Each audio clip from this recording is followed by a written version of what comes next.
Alors, bonjour à toutes et tous. Merci et bienvenue d'être venu à ce premier café débat virtuel organisé par le Master Arthur et la ville de Rennes. Je suis ravi de vous retrouver aujourd'hui si nombreux. Je m'appelle Robin, je suis accompagné de tout le groupe Café Débat, Enora Salomon, Oriane Durand, Mel Ablonven et Antoine Lecoz. Nous sommes étudiants en Master Air Pur. Le Master Air Pur, c'est le Master Stratégie, Développement durable et Périurbanisation. Il vise à former des écologues généralistes ayant une compétence supplémentaire en sciences humaines spécialisées dans l'environnement, que ce soit la sociologie, l'économie, le droit, etc. Les diplômés se situeront à l'interface entre la gestion durable des ressources, des espaces urbains et périurbains, et l'aménagement de ces mêmes espaces afin de proposer des stratégies de développement durable. C'est dans le cadre de ce master que nous avons été contactés, comme chaque année, par la ville de Rennes pour organiser un café débat sur une thématique liée à l'écologie. Cette année, la thématique, c'est le photovoltaïque sur les toits des bâtiments municipaux de la ville de Rennes. Euh, pour cela, aujourd'hui, nous avons comme intervenant, nous avons Laurence Gallon, chargée de mission au service transition énergétique et écologique à la ville de Rennes. Bonjour Laurence. Bonjour, vous m'entendez bien? On vous entend très bien. Ok. Nous avons également Gaëla van der Hagen, présidente de l'association Énergie du Pays de Rennes. Bonjour.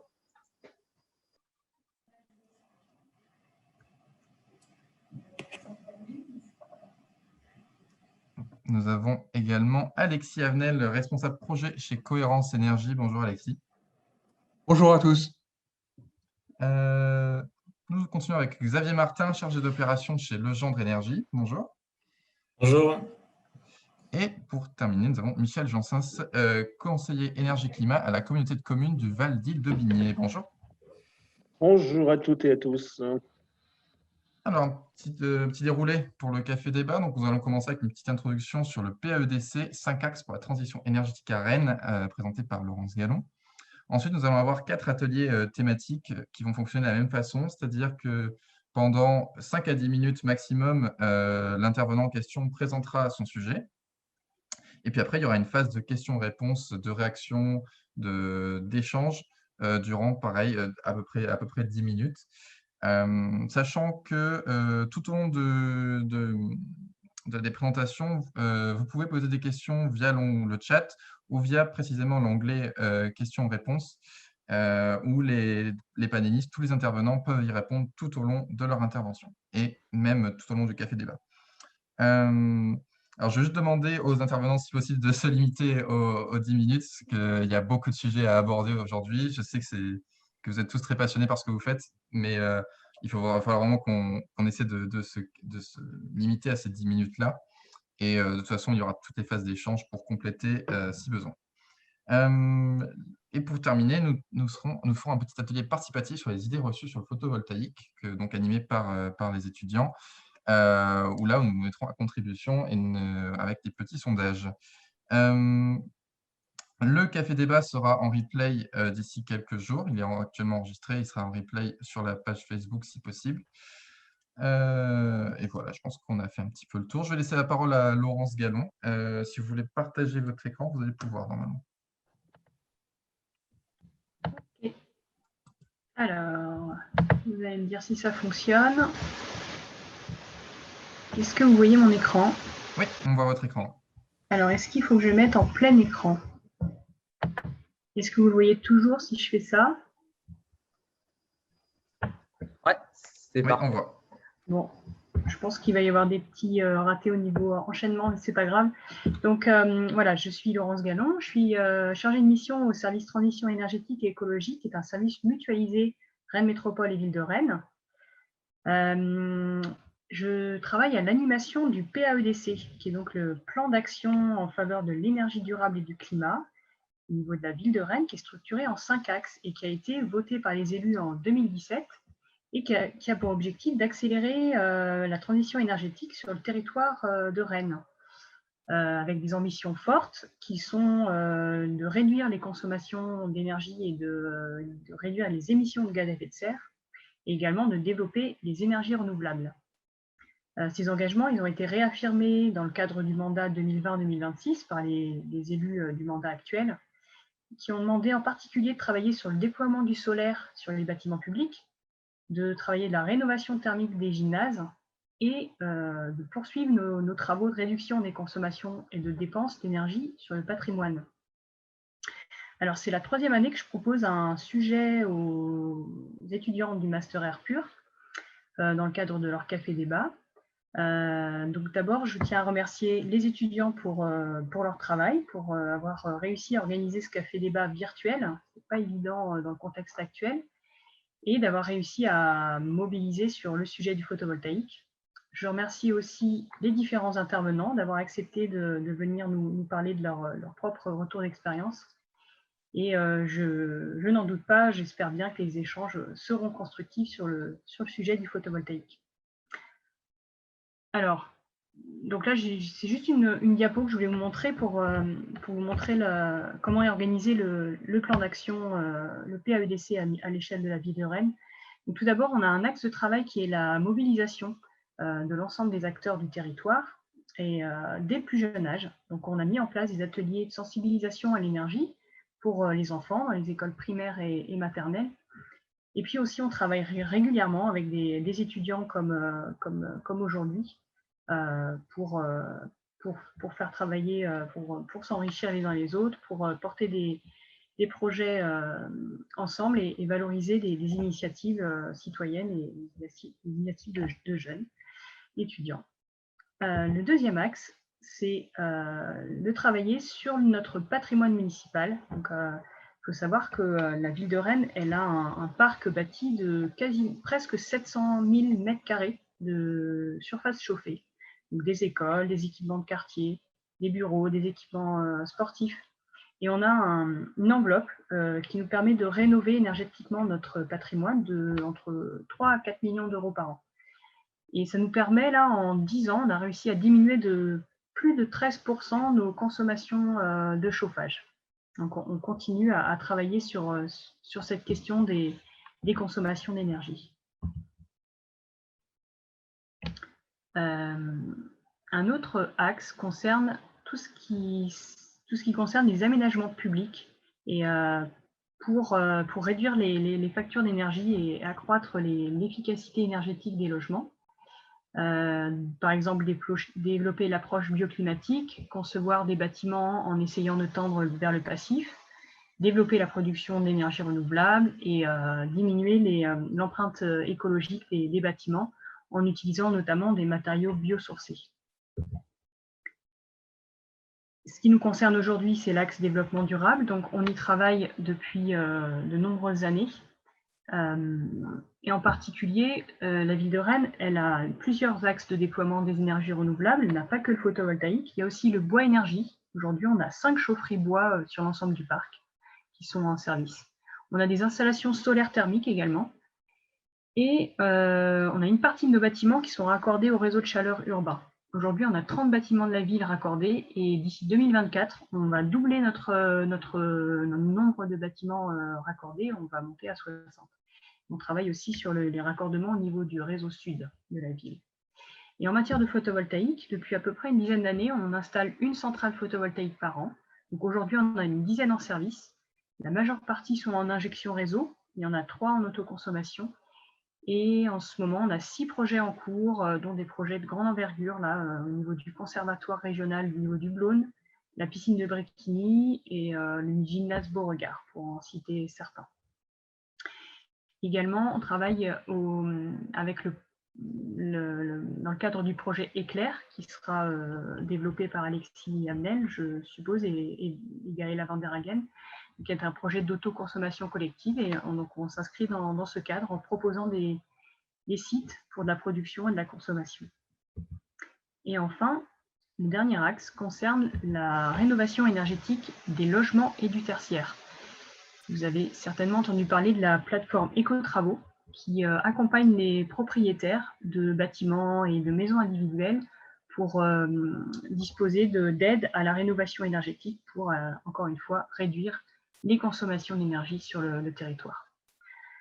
Et rapidement, pour terminer ma présentation, j'ai voulu proposer ce sujet aux étudiants parce que nous travaillons particulièrement sur le sujet du photovoltaïque actuellement. Et quelques questions que nous nous posons à la ville de Rennes en termes de stratégie pour déployer les énergies renouvelables, enfin le photovoltaïque. Les questions qui se posent, c'est dans le cadre d'un projet, c'est est-ce qu'on installe du photovoltaïque sur l'ensemble d'une toiture ou est-ce qu'on cherche à se rapprocher du talon de consommation pour uniquement dimensionner notre centrale en phase avec la consommation du site. Qu'est-ce qu'on choisit comme bâtiment? Est-ce qu'on installe du photovoltaïque uniquement sur les toitures qui vont être rénovées ou est-ce qu'on équipe l'ensemble de nos toitures? Et puis, les questions aussi qu'on se pose, c'est quelle maîtrise d'ouvrage? Est-ce que la ville, elle va développer seule ses investissements ou est-ce qu'au contraire, elle va proposer des toitures à d'autres opérateurs? Et quels opérateurs pour accélérer le développement des énergies renouvelables sur le patrimoine? Voilà les quelques enjeux et questions qui se posent actuellement.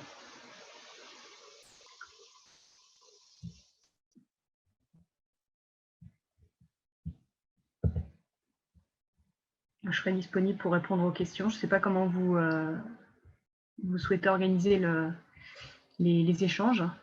Alors, pour ces questions-là, n'hésitez pas, je m'adresse aux spectateurs qui n'ont pas la parole forcément. N'hésitez pas à poser des questions, soit dans le chat, soit dans l'onglet questions-réponses. On peut y répondre tout le long du café débat.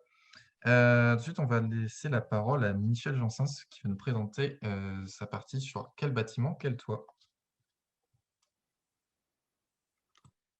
Alors, est-ce que vous voyez la présentation? Oui, Oui, c'est bon? c'est parfait. Donc, effectivement, une des premières étapes quand on décide de développer du photovoltaïque, c'est le choix du bâtiment. Et il s'avère beaucoup plus important que ce qu'on imagine en général, puisque dans l'idéal, ce serait de couvrir tous les bâtiments de solaire photovoltaïque pour avoir une belle production. Mais il s'avère que techniquement, de façon pour les assurances, enfin, il y a plein de contraintes qui font que tous les bâtiments ne peuvent pas supporter en tout cas une centrale solaire photovoltaïque. Donc c'est une question qui est importante.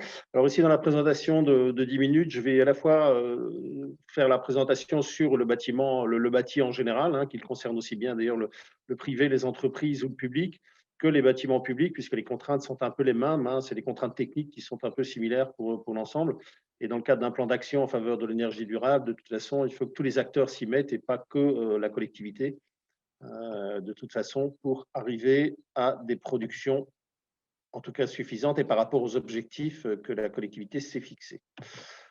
Alors, j'arrive à faire passer les diapos. Je ne sais pas pourquoi c'est bleu. Ah, voilà.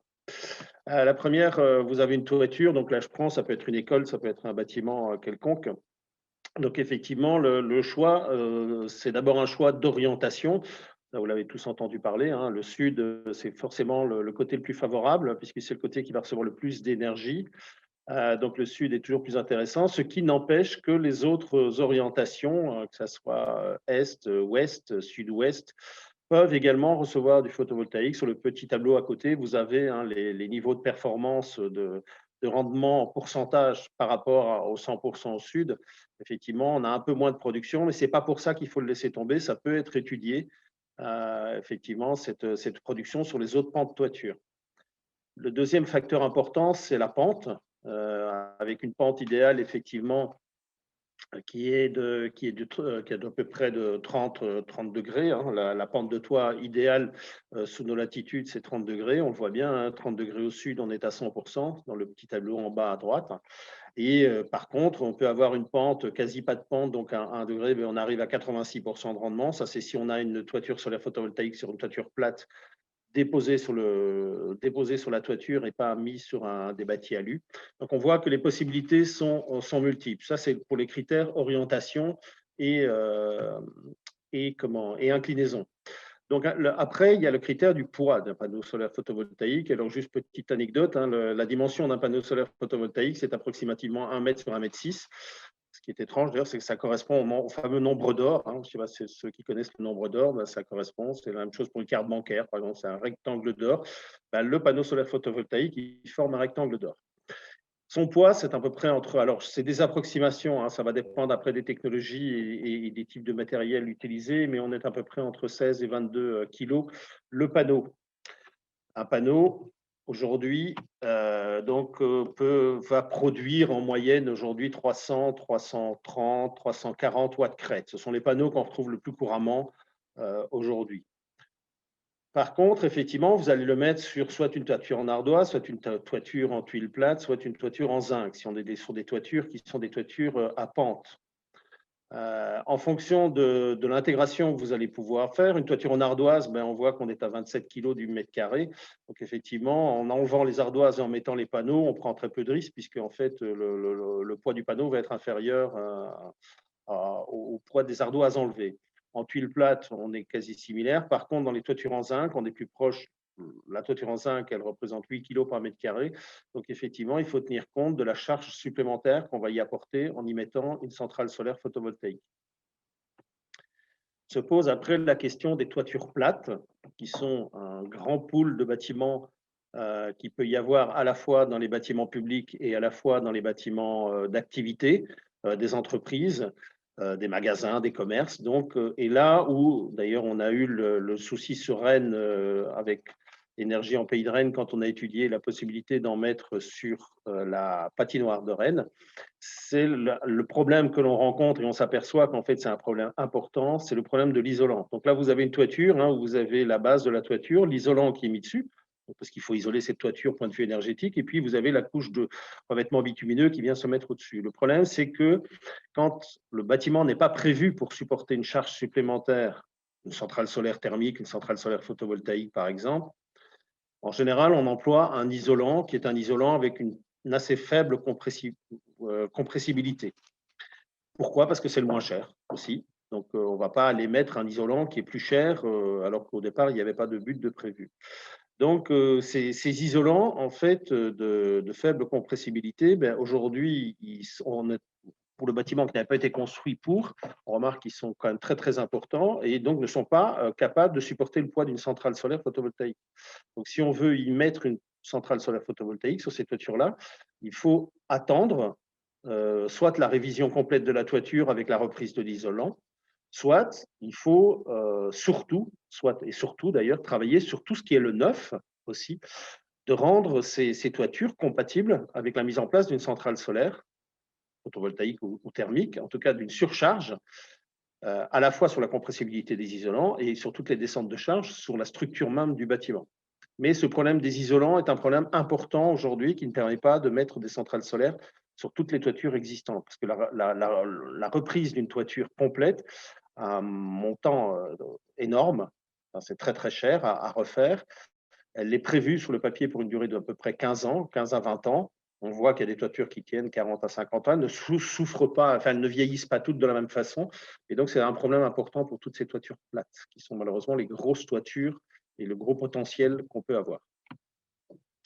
Donc, ce qu'il faut absolument faire, et je reviens à ce que je disais avant sur le neuf, c'est absolument rendre dès aujourd'hui ce qu'on appelle PV Ready tous les bâtiments que l'on construit, que ce soit les maisons d'habitation, que ce soit les locaux d'entreprise, que ce soit les bâtiments publics. Il faut absolument aujourd'hui s'assurer que le bâtiment, en tout cas, va pouvoir supporter le poids, même si on ne le met pas tout de suite, mais d'une centrale, pour qu'on ne se retrouve pas avec la même problématique dans quelques années.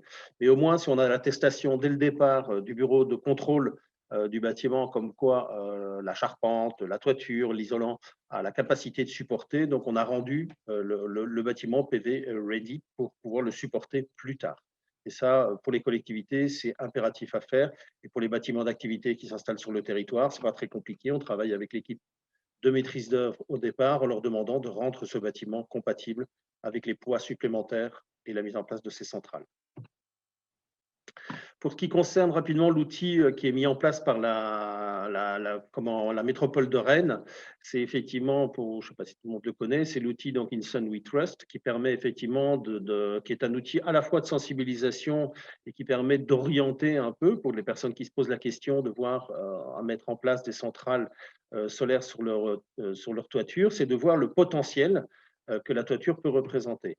Donc là, vous avez une vue de Rennes avec tous les petits points jaunes qui sont toutes les parties qui sont ensoleillées, donc qui ne sont pas reprises à la fois par des ombrages divers et variés, et donc qui sont où il est potentiellement possible de mettre une centrale. Là, on reprend le bâtiment donc, de la métropole, qui est le bâtiment rue Henri Fréville. Alors là, ça souligne bien que, en fait, voilà, ça montre bien la limite de la précision de l'outil, puisqu'on voit bien qu'il y a des zones, là, il n'y a que 2 petites zones qui reprennent les atriums qui sont sur les côtés, là, au nord et au sud. Et donc, de là, il vous calcule 238 mètres carrés de surface optimale. En fait, il y a probablement beaucoup plus que 238 mètres carrés de surface optimale sur ce bâtiment-là. Là, je ne parle que juste de la surface optimale avec l'illumination. Je ne parle pas de tous les problèmes de structure et d'isolant qui sont mis. Ça, c'est quelque chose à étudier en plus. Mais donc, c'est un outil qui permet effectivement d'avoir une première vision, mais il est très, très loin d'être suffisant, en tout cas, pour passer à l'acte de la mise en place de ces centrales sur ces toitures-là. C'est un bel outil de sensibilisation. Et sinon, cet outil vous tire, effectivement, vous donne un peu une idée du revenu que vous pourriez avoir, le prix de l'installation, les gains que vous allez faire sur votre installation. Ceci, on va passer rapidement, c'est les tarifs aujourd'hui de rachat qui sont, ce qui n'est pas sans savoir, ces tarifs diminuent, en tout cas pour le solaire photovoltaïque régulièrement. Ceci, c'est les tarifs de rachat actuels que l'on a donc dans les différents cas de figure, en fonction de la puissance de la centrale principalement, jusqu'à 100 kg, puisqu'au-delà de 100 kg, on passe par un appel d'offres national. Théoriquement, on devrait monter cette barrière de 100 kg à 300 kg, mais les décrets ne sont pas encore sortis. Et je vais terminer par la partie aussi qui peut être intéressante, alors à la fois pour le particulier, mais pour les collectivités, c'est de faire du montage soi-même, en fait, en autoconstruction de kits solaires photovoltaïques, qui peut être fait aussi par un tiers investisseur, une coopérative de citoyens, par exemple, qui décide de monter. On a le cas, nous, sur le territoire Val-d'Ille-Aubigné, où on a une coopérative de citoyens, les Survoltés, qui montent en autoconstruction partielle une centrale solaire sur un EHPAD de la collectivité. Donc ça, c'est tous des modèles qu'il faut acquérir en sachant qu'aujourd'hui, le montage d'une centrale solaire, c'est du Lego, c'est beaucoup de Lego. C'est assez simple. Là, c'est pour vous montrer effectivement aujourd'hui les kits que l'on peut acheter. Ci, c'est plutôt un kit qui va se destiner à un particulier, puisqu'on est sur un kit d'à peu près 3 kg. On voit les montants aujourd'hui auxquels on peut acheter ces kits dans les différents revendeurs, en fait. Donc on a bien baissé. Aujourd'hui, si vous reprenez ce kit-là exactement et que vous en faites une étude économique, vous voyez qu'effectivement, ce kit va vous rapporter 415 € si on prend la production. Donc là, si on est sur la revente totale, 416 € de bénéfices par an. Donc, vous arrivez à un bénéfice au bout des 20 ans de 8 314 €. Donc, on est sur des modèles économiques qui fonctionnent tout à fait en rentabilité, en tout cas économique. Là, si on prend sur une petite centrale de 3 kg. On voit effectivement aussi que par rapport au coût du kilowattheure qu'on va sortir d'une centrale comme ça, aujourd'hui, on va être sur un coût de 8,2 centimes d'euros le kilowattheure avec la centrale de 3 kg qu'on avait avant. Aujourd'hui, on achète notre kilowattheure à peu près 7 centimes, puisqu'on le paye 18, mais si on enlève toutes les taxes, le coût réel de la fourniture, c'est 7 centimes. Donc, on voit qu'avec une évolution prévue du coût du kilowattheure acheté, on va très très vite croiser la courbe et donc finalement avoir un kilowattheure qui va être beaucoup moins cher que le coût du kilowattheure qu'on va pouvoir acheter sur le réseau. Même chose, chose à prospecter, nous au sein de la collectivité, on essaie de travailler dessus, c'est le photovoltaïque en plug and play, c'est-à-dire que vous achetez en fait un panneau solaire photovoltaïque ou deux qui correspond à, comme donnait l'exemple tout à l'heure Laurence Gallon, à votre talon de consommation. Donc si vous avez 300 watts de talon de consommation pour un particulier, par exemple. Vous achetez un panneau de 300 watts avec un micro-onduleur, il va y avoir une prise au bout, vous le branchez dans une prise sur votre terrasse, là où il peut produire, vous n'êtes pas obligé de le mettre sur la toiture, vous pouvez le mettre sur une terrasse, sur le bâtiment, là où il n'y a pas d'ombrage, là où et vous avez effectivement des modèles aujourd'hui qui sont en train de se développer sur la question du plug and play. Et là, vous voyez que vous avez un kilowattheure, vous préachetez en fait. Là, ici, le prix, il est pour 2 panneaux. Donc, vous arrivez à 700 watts de production. C'est à peu près 1 200 €. Le coût de votre kilowattheure sur les 25 années, puisque les panneaux sont garantis 80% de rendement à 25 ans, va être de 7 centimes de kilowattheure. Et donc, vous préachetez déjà vos kilowattheures pour les 25 ans à venir au coût de 7 centimes, alors que le coût de rachat, avec une augmentation de 4% annuelle, donc on ne sait pas trop, on sait qu'on a pris 50% en 10 ans, donc on ne sait pas si ça va continuer à ce rythme-là. Vous allez avoir un coût du kilowattheure qui va dépasser les 16 centimes dans 25 ans. Donc, vous préachetez des kilowattheures pas chers dès maintenant. Et ça, c'est quelque chose qui a moyen d'inciter à faire le public et le public, les citoyens, mais également aussi les collectivités à travailler sur cette autoconsommation du talon direct et qui peut être faite en plug and play. Voilà, et pour vous montrer un exemple de ce qui sort aujourd'hui, c'est ce qu'on appelle la watt table. C'est une table solaire photovoltaïque, donc une table de jardin. L'idée est partie que la table, elle est toujours sur la terrasse, donc à l'extérieur, donc elle peut produire, parce que la plupart du temps, malgré tout, elle ne sert pas. Donc quand elle ne sert pas, au pied de la terrasse, la petite image au milieu en bas, vous voyez, il y a un fil qui sort, et en fait, ce fil, vous le branchez dans n'importe quelle prise, si vous avez une prise sur votre terrasse, et votre table de jardin va produire de l'électricité quand vous ne vous en servez pas. Voilà, il y a différents modèles qui existent aujourd'hui. Les Suisses ont beaucoup travaillé sur ce modèle de photovoltaïque en plug and play. Et je vous remercie pour votre attention. D'accord, merci beaucoup pour votre intervention. Donc maintenant, je ne sais pas, est-ce qu'il y a des questions, des interventions parmi le public? Est-ce qu'il y a des interrogations par rapport à ce qui a été dit? Comme on l'a dit, vous pouvez à la fois participer avec questions-réponses, mais pour ceux qui sont plus à l'aise à l'oral, je crois que vous pouvez utiliser votre micro. Je ne sais pas, Robin, c'est le cas, hein? Alors, je vois comment mettre. Je suis en train d'activer la possibilité de parler pour tous les publics.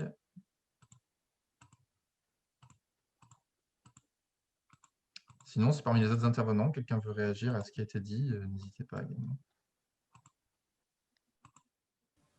J'ai trouvé très intéressante la table extérieure. Et tu aurais une idée du coût, Michel, de la watt table? Alors, la watt table, elle est un peu chère parce qu'elle est assez design. Tu peux trouver tu tapes un watt table, elle est faite en Suisse, donc on peut trouver les coûts. Je la trouve un peu chère parce qu'elle est effectivement design, mais c'est quelque chose de vraiment pas très compliqué. J'ai un peu regardé d'un point de vue, parce qu'elle est assez bien décrite d'un point de vue technique. C'est vraiment pas très, très compliqué, même à mettre en place soi-même. Donc voilà, c'est des idées aujourd'hui, il y en a de plus en plus qui sortent sur cette question. Je crois qu'il est vraiment très intéressant de démystifier la complexité du solaire photovoltaïque. On pourrait avoir si chacun avait un panneau, si chaque foyer avait un panneau ou deux panneaux, enfin ceux qui ont des maisons avec un petit bout de jardin en tout cas, ça permettrait déjà de travailler sur le talon de consommation. Et c'est vrai que la table est assez sympa. C'est vrai qu'on parle beaucoup des toitures, mais de plus en plus, on va regarder tout autre type de surface, comme les façades, des bâtiments. Enfin, maintenant, tout est sujet à installer du photovoltaïque, en fait. Oui, exactement. Il faut vraiment qu'on travaille sur un maximum de ces aspects-là. Alors, je vois qu'il y a une première question dans le chat. Quelles sont les actions en faveur du photovoltaïque les plus plébiscitées sur votre communauté de communes, Monsieur Janssens? Pour le photovoltaïque, on n'a pas les actions, on essaie de promouvoir. Effectivement, on n'a pas de soutien financier direct, en tout cas pour le photovoltaïque en réinjection, puisque le tarif de rachat est déjà considéré comme une subvention. Par contre, on a des subventions pour les études, pour de l'autoconsommation, pour les entreprises. C'est-à-dire qu'on essaie de le favoriser sur les plus gros, enfin ceux qui ont le plus de toitures. Et donc, on a des subventions qui peuvent aller sur l'étude jusqu'à 20%, 20% de l'étude prise en charge par la collectivité, jusqu'à une hauteur maximum de 5 000 € pour faire l'étude, en tout cas d'autoconsommation collective pour les entreprises qui décident de partir dedans. Donc ça, et c'est quelque chose qui marche. Moi, la semaine dernière, j'ai fait 3 rendez-vous d'entreprises qui sont très intéressés parce qu'on a des modèles économiques, même s'ils ne sont pas tous en autoconso, hein, parce que c'est vrai que pour une entreprise, être en autoconso, il faut vraiment des conditions d'utilisation très particulières. Une entreprise, si c'est un artisan, il va être là, il ne sera pas là le week-end, donc comment il fait? Est-ce qu'il fait du stockage? Donc, la plupart partent en réinjection. Mais dès qu'on essaye, et moi je me déplace pour faire une préétude, une petite préétude qui leur permettent de pouvoir éventuellement après tous passer à l'acte et contacter un professionnel qui va leur faire un devis. J'ai un petit outil Excel avec lequel je travaille pour eux, qui leur montre une idée fait du modèle économique qui est tout à fait rentable et qui pourrait mettre en place sur leur bâtiment. Et nous, on le développe aussi, comme Laurence Gallon le disait tout à l'heure, au sein de la collectivité. Tous nos programmes, aujourd'hui, dès qu'on sort un programme, il y a une centrale solaire dessus. il y a une deuxième question dans le chat. Qu'en est-il des coûts d'entretien liés aux panneaux solaires? Sont-ils importants? Qui les prend en charge? Alors, je crois que M. Martin va en parler dans la deuxième partie. Ah, Donc, d'accord. comme Oui, ça, pardon. Louis Carvio, on pourra te répondre après sûrement. Et il y a une troisième question, par contre, de Lucie. Bonjour, ce qui est de la production annuelle, comment les variations d'intensité lumineuse sont gérées? Est-ce que l'intensité lumineuse est vraiment intéressante à Rennes? Ce n'est pas tous les jours ciel azur ici. Alors, si M. Jansin, vous pouvez répondre. Oui, alors un panneau solaire, il ne produit pas que quand il y a du soleil, hein. Il produit quand il y a de la lumière. Puisqu'il y a la partie diffuse de la lumière aussi qui produit. Alors effectivement, quand il y a plein soleil, on va avoir une production supérieure. Mais ça, on a des outils aujourd'hui qui sont assez bien faits pour aller voir partout en Europe. En tout cas, on a un outil européen qui s'appelle PVGIS, PVGIS, qui est accessible à tous, qui est un outil européen qui permet d'aller voir dans tout le lieu du territoire européen quelles sont les possibilités de mettre des panneaux. Et il n'y a aucun souci en Bretagne. Les Allemands, qui sont dans des situations solaires pas beaucoup plus favorables que nous, en ont développé des quantités très, très importantes. Donc, ça, ce n'est pas un souci. Forcément, de toute façon, un panneau, par contre, on va avoir une production, ce coefficient qui permet, avec un panneau, vous appliquez un coefficient en fonction de l'endroit où vous vous trouvez. Vous savez le nombre de kilowattheures que vous allez probablement produire. Ce coefficient ne sera pas le même ici, donc en Bretagne, ou à Nice, ça, effectivement. Mais c'est tout à fait, les modèles économiques sont tout à fait rentables. En Haute-France, on produit du solaire photovoltaïque. En Belgique, on produit du solaire photovoltaïque. Et pourtant, plus on monte, voilà, on a des coefficients différents, mais on a des modèles qui tournent tout à fait. Et du coup, bonjour, c'est moi qui ai posé la question, je rebondis. Du coup, pour donc l'énergie est stockée sous forme de batterie. Et est-ce que ça arrive qu'il y ait des jours où il n'y a pas de production, ou enfin, du coup, il n'y a pas d'énergie suffisante, les gens n'aient pas d'énergie suffisante à disposition? Enfin, est-ce que ça arrive? Alors, ta question, elle vient du fait que si on met du stockage sur batterie, si on est en autonomie complète. C'est pas, la plupart des modèles ne sont pas orientés dans ce sens-là. C'est un fait que quand on fait de l'autoconsommation, soit effectivement on produit beaucoup, on prend toute la toiture, on met toute une centrale solaire et on va produire beaucoup, et donc il faut des moyens de stockage de cette énergie. Alors, les batteries ne sont pas les seuls stockages possibles. C'est vrai qu'on parle souvent batterie, mais ce n'est pas, à mon avis, les plus pertinents toujours. Par contre, on peut effectivement travailler en autoconsommation sur la partie plutôt du talon de consommation, c'est-à-dire le minimum de ce qu'on consomme en permanence tout au long de l'année, puisqu'il faut tenir compte à la fois de la variation journalière, mais de la variation saisonnière aussi. Ou soit on fait de la réinjection. La réinjection n'est pas quelque chose de négatif, il ne faut pas voir la réinjection. Il faut bien se rendre compte aussi que les réseaux basse tension d'électricité et de distribution, il n'appartient pas à Enedis, il appartient bien aux collectivités, c'est-à-dire qu'il appartient à vous et à moi, il appartient à tout le monde. Et donc, le fait de réinjecter de l'électricité locale et propre, alors j'aime pas le terme propre, mais voilà, d'énergie renouvelable, en tout cas locale sur le réseau, ça permet aussi à tous vos voisins d'en profiter. Donc, c'est une sorte de mutualisation. En fait, la réinjection sur le réseau est aussi une sorte de mutualisation. Il ne faudrait pas arriver à un système où il n'y a plus que les gens qui ont certains moyens, qui peuvent leur produire leur énergie chez eux, et puis ceux qui n'ont pas les moyens, ils vont avoir de l'électricité quand il y aura du surplus, et puis quand il n'y en aura pas, ils n'en auront pas. Donc, il faut pas partir tout en autoconsommation. Il y a un modèle à trouver, effectivement, et avec les batteries, oui, si vous n'avez pas suffisamment de batteries et vous avez plus de consommation, la seule possibilité qui vous reste, c'est la sobriété. De toute façon, il faut toujours commencer par la sobriété. Merci, merci, monsieur Janssens. Il reste deux autres questions. Alors, celle sur le recyclage, on y répondra un tout petit peu plus tard dans le café débat. Et pour la question de Sabina Badea, pour les deux intervenants, avez-vous un outil permettant de prendre en compte le cycle de vie des panneaux qui seraient installés? Je vais laisser Laurence Gallon et Michel Janssens répondre par écrit dans le chat et on va passer à la thématique suivante. Juste avant ça, n'hésitez pas pour poser les questions. Il y a un outil également qui s'appelle Q&R qui permet aux intervenants de répondre aux questions pendant à n'importe quel moment par écrit.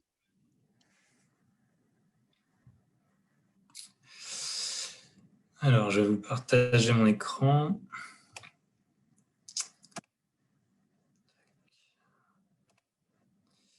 Vous me dites si ça marche bien?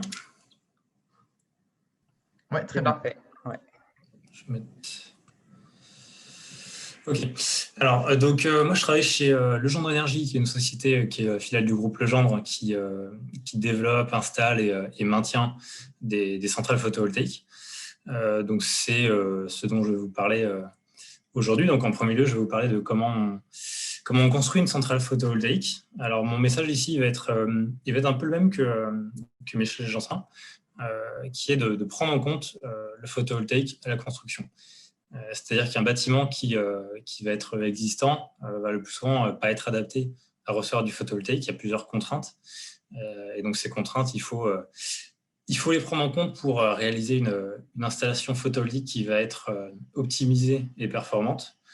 Donc, ces contraintes, déjà, donc, ça va être la toiture, donc l'orientation, la pente, comme ça a été montré juste avant, la surcharge aussi. C'est le fait d'avoir peu ou pas d'ombrage, parce que faire de l'ombre sur un panneau, techniquement, ça va impacter toute une chaîne de panneaux, en fait, donc ça va influer directement. Et ça va être aussi le type de couverture. Alors là aussi, on ne peut pas faire n'importe quoi. Il y a des compatibilités qui doivent être respectées pour des questions d'assurance, ce qui fait que si ce n'est pas compatible, il faut qu'il y ait des avis techniques en fait, qui existent pour nous permettre de le faire et d'être rassurés sur ces réalisations. Donc voilà, donc tout ça, c'est ce qui fait qu'un bâtiment qui va être conçu avec le photovoltaïque va être optimisé, qui va être assez compliqué de faire sur de l'existant.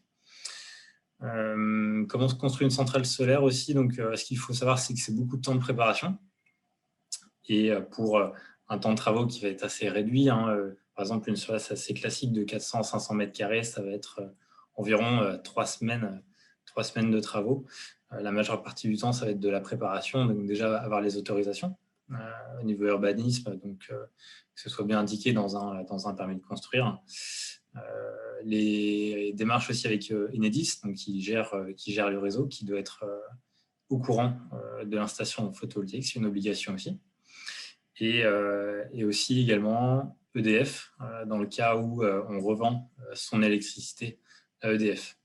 Donc ça, c'est des démarches qui prennent du temps. Après, voilà, sur la partie réalisation, le photovoltaïque, on est un corps de métier, on va dire un peu comme un autre, comme un électricien, comme un peintre ou comme un couvreur du bâtiment. On intervient dans le cadre de la construction. Voilà. Alors, deuxiemmement, je vais vous parler un petit peu de comment ça fonctionne, une centrale, de comment c'est composé. Alors, on a parlé de 2 modèles. Donc, ce sont les 2 modèles du photovoltaïque aujourd'hui. C'est le modèle de l'autoconsommation et le modèle de l'injection. Alors, ils sont assez similaires. Au niveau toiture, ça va être la même chose. Donc, les modules photovoltaïques qui sont des grands rectangles qui vont être raccordés ensemble en série. Ces modules vont après aller aux onduleurs. Donc, c'est le coffret qui est représenté ici. Un onduleur, ça a pour but de passer l'électricité qui est produite par les panneaux, donc une électricité en courant continu, à une électricité du courant alternatif. Et c'est comme ça que l'électricité pourra être utilisée par la suite. Voilà. Après, ici, ce n'est pas représenté, mais on a des coffrets électriques qui sont des coffrets de protection. Voilà. Et après, c'est là où on a la différence entre l'autoconsommation et l'injection. C'est que l'autoconsommation, la production photovoltaïque est directement raccordée sur le réseau de consommation du bâtiment. Et alors que le modèle en injection, on a 2 systèmes qui sont indépendants, qui seront connectés, mais en tout cas pas directement. Ils sont connectés par le réseau, par la force des choses, par le réseau public. Mais ils ne sont pas avant le réseau, ils seront pas connectés. C'est-à-dire qu'on aura dans un sens la production photovoltaïque qui va délivrer de l'électricité au réseau public, à Enedis, et de l'autre, le bâtiment qui va consommer par ailleurs. Voilà. Donc, dans le premier cas de l'autoconsommation, c'est l'électricité photovoltaïque qui va être utilisée en premier lieu pour les besoins de la consommation, et le surplus va éventuellement être revendu, alors que dans le deuxième cas de l'injection, toute la production photovoltaïque va être vendue à EDF ou à un autre acteur, maintenant c'est possible, et dans l'autre sens, on va acheter à EDF l'électricité. Voilà. Alors, ce qui est intéressant de savoir, c'est que l'électricité, les électrons, ils vont toujours au plus court. Donc, dans les deux cas, le bâtiment utilisera l'électricité photovoltaïque. Mais juridiquement, techniquement, administrativement, ce seront quand même des choses qui sont assez différentes. Et troisième point, sur la gestion et l'exploitation d'une centrale photovoltaïque sur sa vie. Alors, ce qu'il faut savoir, c'est que les modules photovoltaïques, ils ont une durée de vie, alors qu'on peut que estimer, mais qui peut aller jusqu'à 40 ans. Ils sont en général garantis par les fabricants à 20-25 ans. Donc, voilà, ils ont une grande durée de vie. Et ce qu'il faut savoir aussi, c'est qu'ils sont aujourd'hui recyclables à 95%.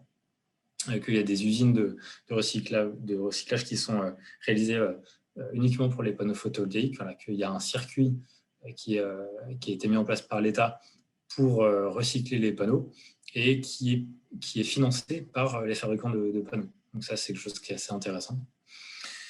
Par rapport à la durée de vie aussi, les contrats qui sont souscrits avec EDF dans le cadre de la vente de l'électricité, c'est 20 ans. C'est-à-dire que pendant 20 ans, vous êtes assuré de vendre votre électricité à EDF. Et voilà, et c'est au bout de ces 20 ans, ou éventuellement, si votre centrale est toujours performante et fonctionne toujours, vous allez pouvoir reprendre un contrat avec EDF ou un autre producteur. Après, comment on maintient une installation photovoltaïque? Dans une installation, on met toujours un équipement qui s'appelle un data logger qui va permettre de recueillir toutes les informations, toutes les données de la centrale, les données des onduleurs, mais aussi les données des capteurs, s'ils existent, pour indiquer à une société de maintenance, à la société qui va suivre l'installation, s'il y a des défauts déjà, pour permettre de les corriger, et de suivre la bonne performance de l'installation et effectuer des actions correctives si besoin. Voilà. Il y a le nettoyage des panneaux aussi qui doit se faire tous les, on va dire, tous les 1 ou 2 ans, selon la pente, selon l'environnement, parce qu'il y a toujours un peu de poussière, un peu de mousse qui se forme, des fientes d'oiseaux aussi qui font que l'installation va du coup être un petit peu moins performante. Voilà. Et pour revenir sur la question qui a été posée, alors c'était quoi la question?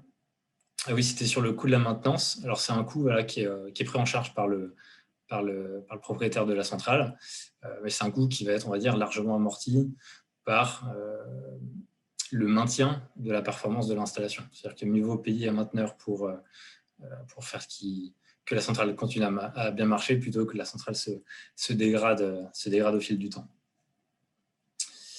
Voilà, je ne sais pas si vous avez peut-être des questions. Je reviens sur les photos. Ce sont des installations en fait, qui ont été réalisées sur les toits de la ville de Rennes. Alors la photo ici, c'est sur le garage atelier de la ligne B du métro de Rennes. Je suis à côté du périphérique, qui est une installation de 100 kg. Et je reviens sur la première slide qui est le chantier qui est en cours là, sur le conservatoire de Rennes, qui est aussi une installation de 200 kg. Sur le garage D, c'était de l'injection, et là, on est en autoconsommation. Et donc, c'est un chantier le bâtiment se construit et l'installation se construit là, sur le mois de décembre, janvier, en ce moment. Voilà. Merci beaucoup. De façon similaire à ce qui s'est passé juste avant, là, donc vous pouvez poser des questions, on va essayer de les récupérer, nous, pour les poser directement. Donc, je ne sais pas si c'est… Alors, tac, super. Alors, où était la dernière question?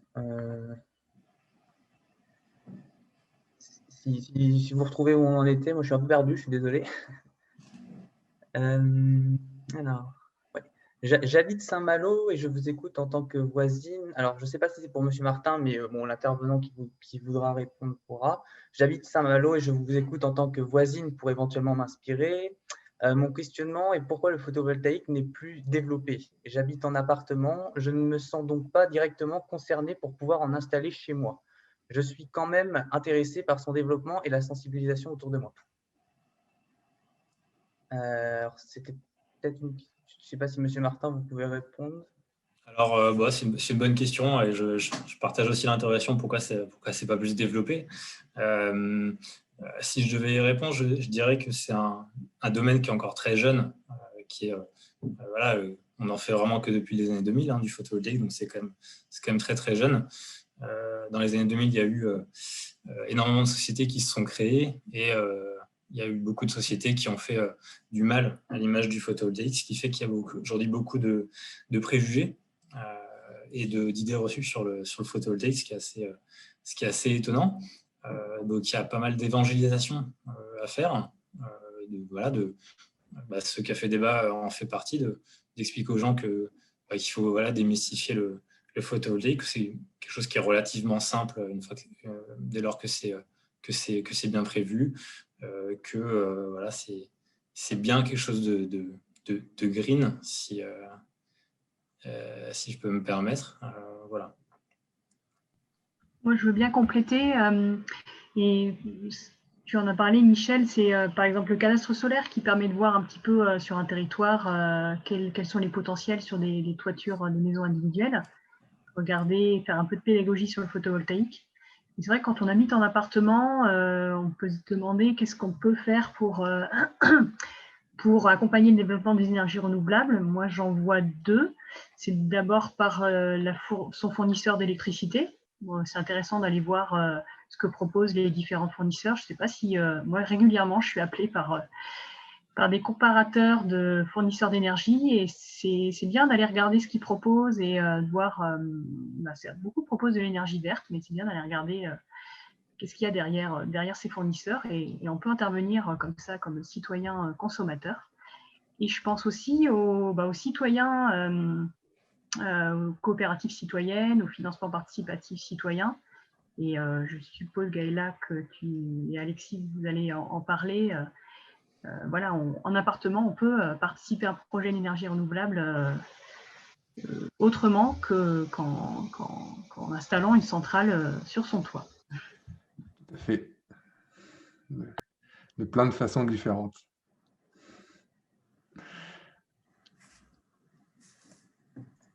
Ça fait peut-être une très bonne transition d'ailleurs. Bah ouais, on pourrait, s'il n'y a pas d'autres questions, on peut tout de suite faire la transition, c'est sûr. Et si vous pouvez poser des questions à Monsieur Martin, n'hésitez pas, comme tout à l'heure, dans le chat. Je pense qu'il pourra répondre aussi. Voilà, pareillement. Juste avant de passer à la suite, moi j'avais une petite question quand même par rapport justement aux fournisseurs d'électricité verte, parce que justement M. Martin a dit que l'électron allait au plus proche et que voilà, on ne choisit pas forcément de quelle est la source qui, au final, produit l'électricité qu'on consomme.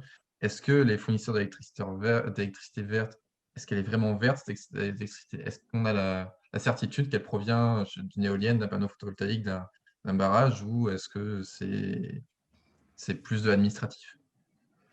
Alors, c'est une bonne question. Je vais juste me permettre, avant, parce que c'est quelque chose qu'on entend souvent, l'électron va au plus près. C'est compliqué à se rendre compte de ce que c'est, enfin pour ceux qui ont fait un peu de physique. En fait, le meilleur moyen, l'électron, il ne bouge pas. Le meilleur moyen de se rendre compte, l'électricité, c'est un transfert d'énergie. C'est un vecteur. L'électricité, ce n'est qu'un vecteur d'énergie, en fait. C'est un vecteur qui permet de transférer une énergie d'un endroit à un autre. Et le meilleur moyen pour se rendre compte de ce transfert d'énergie, c'est les dominos. Vous savez, les dominos, vous faites tout un jeu de dominos et vous les faites tomber. En fait, le domino, il reste à sa place, mais il va transférer son énergie au domino d'à côté, qui va faire tomber, et pareil, et à côté. Donc, c'est un transfert d'énergie. Donc, et c'est vraiment, ça, d'un point de vue physique, l'histoire des dominos qui tombent comme ça, c'est ce qui représente le mieux, en fait, le transfert d'énergie de l'électricité. Donc, l'électron, lui, il reste à sa place. Il reste à sa place dans l'atome. Mais c'est l'énergie qui va être transférée comme ça et qui va aller au plus proche. C'est un début de réponse. Voilà, maintenant, je vais laisser M. Martin répondre plus sur l'autre partie. Ouais, alors du coup, sur la question de Robin, si vous voulez, c'est un système d'équivalence en fait. C'est-à-dire qu'un fournisseur, quand il vous dit qu'il va vous fournir de l'électricité verte, c'est-à-dire que si vous allez consommer 1 kWh, lui, il s'engage à produire 1 kWh d'électricité renouvelable. Par contre, effectivement, l'électricité que vous allez recevoir dans vos ampoules, dans votre micro-ondes et dans votre ordinateur, ce ne sera pas forcément une électricité qui sera produite par du renouvelable, mais c'est un système d'équivalence. Et je rajouterais que l'intérêt, malgré tout, alors bon, il y a aussi des arnaques de ce côté-là, effectivement, dans les électricités vertes, partout des certificats qui sont plus ou moins achetés, enfin, de toute façon, on ne va pas rentrer dans le détail. Mais l'intérêt, malgré tout, de cette électricité verte, c'est que plus on est à demander cette électricité verte, plus ça oblige effectivement ces fournisseurs à s'approvisionner. Donc, ça crée une demande sur le marché des énergies renouvelables et donc ça favorise l'installation de ces unités de production, qu'elles soient éoliennes, des grandes centrales solaires. Mais donc, voilà, c'est notre façon en tant que consommateur aussi de forcer les fournisseurs à aller chercher ces électricités, puisque quand ils nous en fournissent 1 kWh en énergie verte, dite verte, il faut qu'ils en achètent un. Donc, plus on va en demander en énergie verte, plus ils vont devoir en acheter en énergie verte. Donc, c'est une des façons qu'on a de pouvoir pousser, en tout cas, de ce côté-là. Et juste pour compléter, la manière la plus de se garantir que, en tout cas, elle est produite au plus près, c'est aussi de se renseigner auprès de son fournisseur pour vérifier où est-ce qu'il va acheter ces fameuses équivalences, ces certificats de garantie d'origine, puisque vous pouvez aujourd'hui les acheter sur le territoire français ou hors du territoire français pour coller avec les électrons qui sont produits par vos consommateurs en tant que fournisseurs. Donc déjà, le fait de regarder où sont produits les kilowattheures de votre fournisseur en énergie verte, ça permet de se rapprocher déjà à minima sur le territoire national, ou pas d'ailleurs, mais en tout cas, c'est un moyen déjà de commencer à se rapprocher les producteurs et les consommateurs. Et puis, voilà. Après, il y a d'autres solutions qui permettent de se rapprocher encore plus. Donc, c'est ce qu'on va voir juste après, sauf s'il y a d'autres questions encore à traiter avant. Non, mais justement, je pense qu'on va pouvoir enchaîner avec vous. Ouais, il y a une question juste dans le chat, donc si M. Martin, vous pouvez répondre, parce que je pense qu'elle est pour vous. Et ouais, Oriane, je te laisse continuer. Oui, donc on va continuer avec vous, M. Avanel, sur l'autoconsommation collective. Du coup, vous pouvez partager votre écran si vous voulez. Alors, hop, je partage.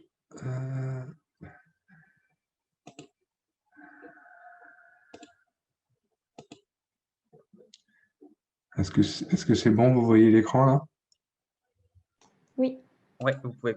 Non, c'est très bien. Oui, je pense que vous pouvez mettre en plein écran si vous voulez. Mais... Je vais mettre, oui. Parfait comme ça. Voilà. Ah, parfait. Super, merci. Ok. Donc, voilà, on parlait justement de la provenance, entre guillemets, des kilowattheures qui sont que vous pouvez consommer sur le réseau. Et l'autoconsommation collective, c'est un moyen de s'assurer que la production elle est réalisée au plus près de la consommation, puisque donc c'est vraiment un schéma de circuit court de l'énergie. Juste avant, je vais juste dire un petit mot de Cohérence Énergie, donc, qui est un bureau d'études qui travaille depuis 2008 dans les énergies renouvelables. Et donc, on intervient sur à la fois de la faisabilité, du développement, de la maîtrise d'œuvre et de l'exploitation en solaire photovoltaïque notamment, mais aussi pas que, puisque notamment on a développé une marque aussi qui s'appelle Eol Direct, qui permet de faire de l'autoconsommation aussi à partir d'éolien, voire un mix entre les deux énergies. Donc c'est pas réservé uniquement au solaire photovoltaïque, mais on peut aussi effectivement tout à fait raisonner sur cette approche-là avec, par exemple, de l'éolien ou un mix entre plusieurs énergies renouvelables. Donc, l'autoconsommation collective, qu'est-ce que c'est? Donc, on l'a vu, aujourd'hui, le coût de production des ENR se rapproche de ce qu'on appelle la parité réseau, donc c'est-à-dire que le coût de production sur un site se rapproche du prix de l'électricité sur le réseau livré. Et donc, il y a deux façons de faire de l'autoconsommation. L'autoconsommation individuelle, donc c'est un schéma qui a été déjà présenté auparavant. Donc, vous produisez et vous consommez sur un site tout ou partie de l'énergie qui est produite donc, et consommée sur place. Et le surplus peut éventuellement être revalorisé sur le réseau, être réinjecté, mais l'idée, c'est, ou pas d'ailleurs, mais l'idée, c'est de consommer sur place. Et l'autoconsommation collective, eh bien là, c'est qu'on a plusieurs producteurs et plusieurs consommateurs qui sont en lien sur le réseau public de distribution et qui vont, pour les producteurs, donc, mettre à disposition leur énergie produite et pour les consommateurs, consommer cette énergie qui est produite donc en temps réel sur le réseau. Aujourd'hui, donc on parle de circuit court de l'énergie. Donc ça consiste à partager et répartir la production électrique entre plusieurs consommateurs et plusieurs producteurs. Donc comment ça fonctionne? On a une ou plusieurs installations photovoltaïques avec des compteurs communicants. Et puis, vous avez plusieurs consommateurs auxquels on va attribuer des clés de répartition afin d'attribuer une part de l'énergie qui est produite. Donc là, le cas de figure très simple qu'on a ici, c'est qu'on a un producteur qui produit 100% voilà, la production, ça représente 100%. Et donc, on a le consommateur A à qui on attribue 30%, le consommateur B à qui on attribue 70%. On a fait simple ici. L'idée, c'est effectivement de pouvoir avoir plusieurs producteurs, plusieurs consommateurs, une multitude de consommateurs dans un périmètre géographique restreint. Aujourd'hui, donc l'autoconsommation collective, c'est un périmètre qui, on va le voir, hein, qui doit être, pour ce qui est de l'autoconsommation collective étendue, qui doit être limité à 2 km entre les deux acteurs les plus éloignés sur ce qu'on appelle une boucle d'autoconsommation collective. Et puis, donc on l'a vu, donc on a donc les producteurs, on a les consommateurs, et pour gérer l'opération, donc on a ce qu'on appelle une personne morale organisatrice, donc qui est une entité juridique qui va contractualiser entre les différentes personnes, donc producteurs, consommateurs, et avec le gestionnaire de réseau Enedis ou un autre gestionnaire de réseau, mais le plus souvent c'est Enedis. Voilà, donc comment ça s'organise schématiquement? Donc vous avez le producteur qui est au centre, qui va avoir donc, avec des consommateurs un contrat de vente, donc le rectangle qui est en bas à droite, et ces deux acteurs donc, vont adhérer à la personne morale organisatrice qui va avoir une convention d'autoconsommation avec Enedis en haut à gauche, le gestionnaire de réseau. Sur une opération d'autoconsommation collective, les consommateurs, on ne fournit pas 100% de l'énergie qui est consommée par les consommateurs, pas forcément, voire même le plus souvent pas. Et donc, les consommateurs continuent d'avoir un fournisseur, donc c'est ce que vous avez en bas à gauche, qui va leur apporter le complément sur les périodes où il n'y aura pas de production sur une boucle d'autoconsommation collective. Voilà, donc ça a vous avez donc un approvisionnement local pour une partie de l'électricité, mais pas pour la totalité, puisque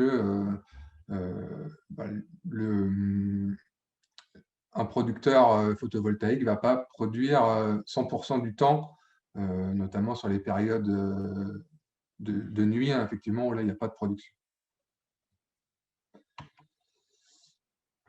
Donc, l'autoconsommation collective, hein, voilà, quelques mots-clés que je vous remets ici. Il s'agit vraiment d'un circuit court de l'énergie. On garantit une stabilité du prix de l'énergie sur la durée, puisque donc, on va partager l'énergie qui est produite à un coût constant, puisqu'on le connaît dès le départ à l'installation.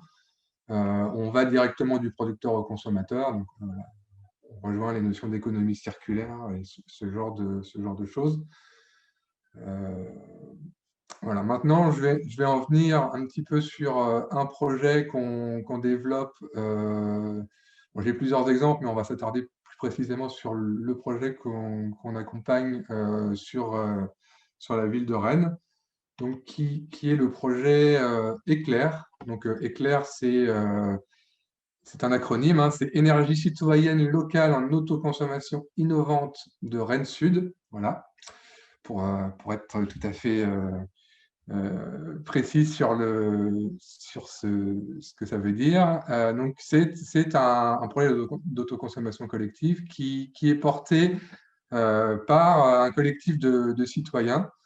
Donc, c'est une coopérative citoyenne qui s'appelle Sirène et qui va être donc, l'investisseur et qui va donc installer et produire de l'énergie sur les toitures qui seront équipées en photovoltaïque. Et puis, donc, on est en partenariat aussi avec l'Énergie du Pays de Rennes, qui sera présenté un petit peu plus en détail juste après par Gaëla Van der Hagen. Et donc, voilà, on est en partenariat avec ces deux structures pour porter ce projet-là. Bien entendu, on est aussi très, très fortement soutenu par la ville de Rennes et d'autres acteurs de Rennes Sud, notamment un certain nombre de bailleurs sociaux qui nous suivent dans ce projet, à la fois sur la partie production et sur la partie consommation. Voilà, donc là, ce que je vous présente, c'est un peu notre plaquette de communication. Je vais juste passer à la slide suivante pour vous montrer le périmètre sur lequel on travaille sur Rennes Sud. Donc, c'est deux cercles, donc c'est deux boucles hein, d'autoconsommation collective qui couvrent à peu près la totalité de Rennes Sud. Donc là, les périmètres ils peuvent évoluer en fonction de certains producteurs ou certains consommateurs qu'on va pouvoir aller chercher selon l'intérêt des différents, des uns ou des autres. Mais voilà, on a en tout cas l'obligation sur une boucle d'avoir les producteurs et les consommateurs qui sont localisés dans un de ces cercles, donc d'1 kilomètre de rayon, 2 kilomètres de diamètre. C'est une notion réglementaire hein, qui va pouvoir éventuellement évoluer. Il y en a d'autres. Hein. Aujourd'hui, il faut notamment être consommateur sur le réseau basse tension, c'est ce que vous avez sur ma slide ici. Il faut avoir un compteur communicant aussi pour pouvoir participer à une opération d'autoconsommation collective. Voilà, je vais assez vite. Hein. Je pourrais répondre un petit peu plus à vos questions si vous le souhaitez. Donc, voilà, aujourd'hui, sur la boucle qu'on appelle West Bréquigny, donc on a aujourd'hui, par exemple, 5 toitures qui sont pressenties, ce qui représente une puissance de 450 kW potentiel. Et sur la boucle Est, je ne sais pas si on voit très bien le périmètre, donc là, on a autour de 600 kW qui sont identifiés avec 1, 2, 3, 4, 5, 6, 7 toitures qui sont pressenties sur différentes toitures avec différents interlocuteurs potentiels. Donc, ce qu'il faut aussi préciser sur le projet Éclair, c'est que l'objectif, il est de produire localement, via la coopérative Sirène qui va investir, mais aussi de consommer localement. Donc, on va travailler avec tous les consommateurs possibles sur les différentes boucles. Donc, ça va à la fois des habitants, des particuliers, à la fois en résidentiel, mais aussi sur le parc social. Donc, on travaille avec les bailleurs pour mettre à disposition un tarif qui sera dit social, entre guillemets, où en tout cas, l'objectif, c'est aussi de faire venir à la transition des habitants, des personnes qui ne seraient pas forcément, qui se diraient, c'est pas quelque chose qui est pour moi, ce type de projet. Et bien si, en fait, voilà, on souhaite aussi pouvoir les sensibiliser et travailler avec tous les consommateurs possibles sur les boucles. Et bien sûr, il y a un volet pédagogie qui sera sur la maîtrise de l'énergie et les usages de l'énergie, donc qui sera travaillé en partenariat avec l'Énergie du Pays de Rennes pour que chaque acteur consommateur, producteur sur la boucle puisse bien mesurer ce que c'est que l'énergie produite, consommée, et puis pouvoir éventuellement travailler sur ses usages de consommation, ses habitudes, bien sûr, dans cette logique d'aller vers aussi la sobriété en termes de consommation et de consommation d'énergie. Voilà, après, je vais passer, parce que c'est d'autres exemples qui sont moins locaux, qu'on a développés chez Cohérence Énergie, qui sont plus dans les Hauts-de-France notamment. Enfin, voilà, on a un certain nombre de références autres pour montrer que c'est des projets qui se développent beaucoup à l'échelle aussi nationale. Et donc, vous voyez, il y en a un certain nombre qu'on accompagne. Et voilà, donc je vous remercie pour votre attention et je réponds bien volontiers à vos questions. Oui, merci à vous. Puis n'hésitez pas, surtout si vous avez des questions, à les poser dans le chat. Et j'ai vu aussi qu'il y avait des questions dans le questions et réponses dans cet onglet-là, surtout pour vous, Monsieur Martin.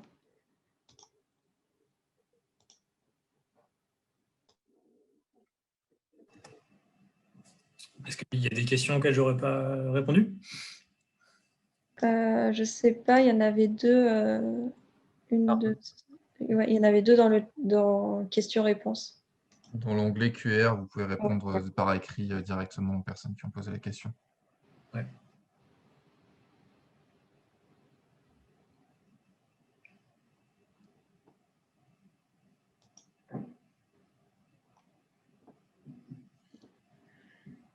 Quelqu'un souhaite intervenir sur l'autoconsommation collective? Peut-être même des intervenants qui sont présents. Si vous voulez poser des questions, n'hésitez pas.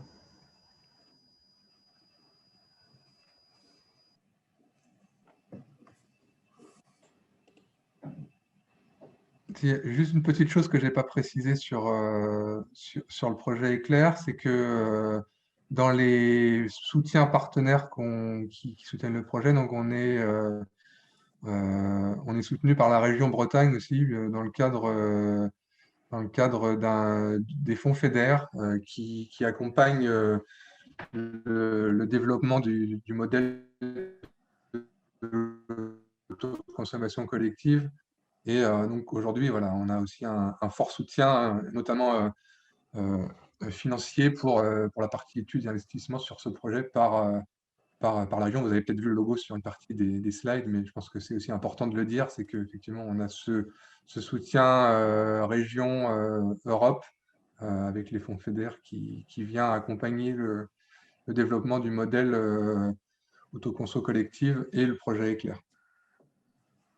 Oui, parce que ce qu'il faut peut-être souligner aussi, c'est que tous ces projets qui sont très, très novateurs sont des projets qui financièrement aujourd'hui ne passeraient pas tout seuls s'ils n'avaient pas cet amorçage financier fait par des partenaires. Voilà, on est tout début de quelque chose qui démarre. Ce que je tiens aussi à souligner ici, c'est que, et c'est malheureusement le cas sur tous les projets, c'est que les projets, faire un projet citoyen comme le projet qui est mené là, ou que ça soit simplement un projet d'une centrale solaire comme Gaëla Van der Hangen va nous le présenter après, c'est qu'en fait, en gros, on est un peu pénalisé parce que vous avez des charges que vous n'avez pas si vous faites. En gros, si demain je fais une centrale de 36 kg tout seul, elle va m'être plus profitable que si on la fait à 10. Parce qu'à 10, on est obligé de se mettre en société, on a des frais de société qu'on n'a pas quand on est un individu particulier. Donc on est dans une société aujourd'hui qui favorise encore l'individu et pas le collectif. Donc voilà, c'est aussi à nous de pousser à ce que le collectif soit plus intéressant à faire que l'individuel, quoi. Mais voilà, c'est un point qu'il faut toujours garder en tête aussi sur les projets quand on mène des projets photovoltaïques. Et du coup, moi, j'ai une petite question. Il y a combien de personnes qui sont inscrites sur le projet? Alors, aujourd'hui, le projet,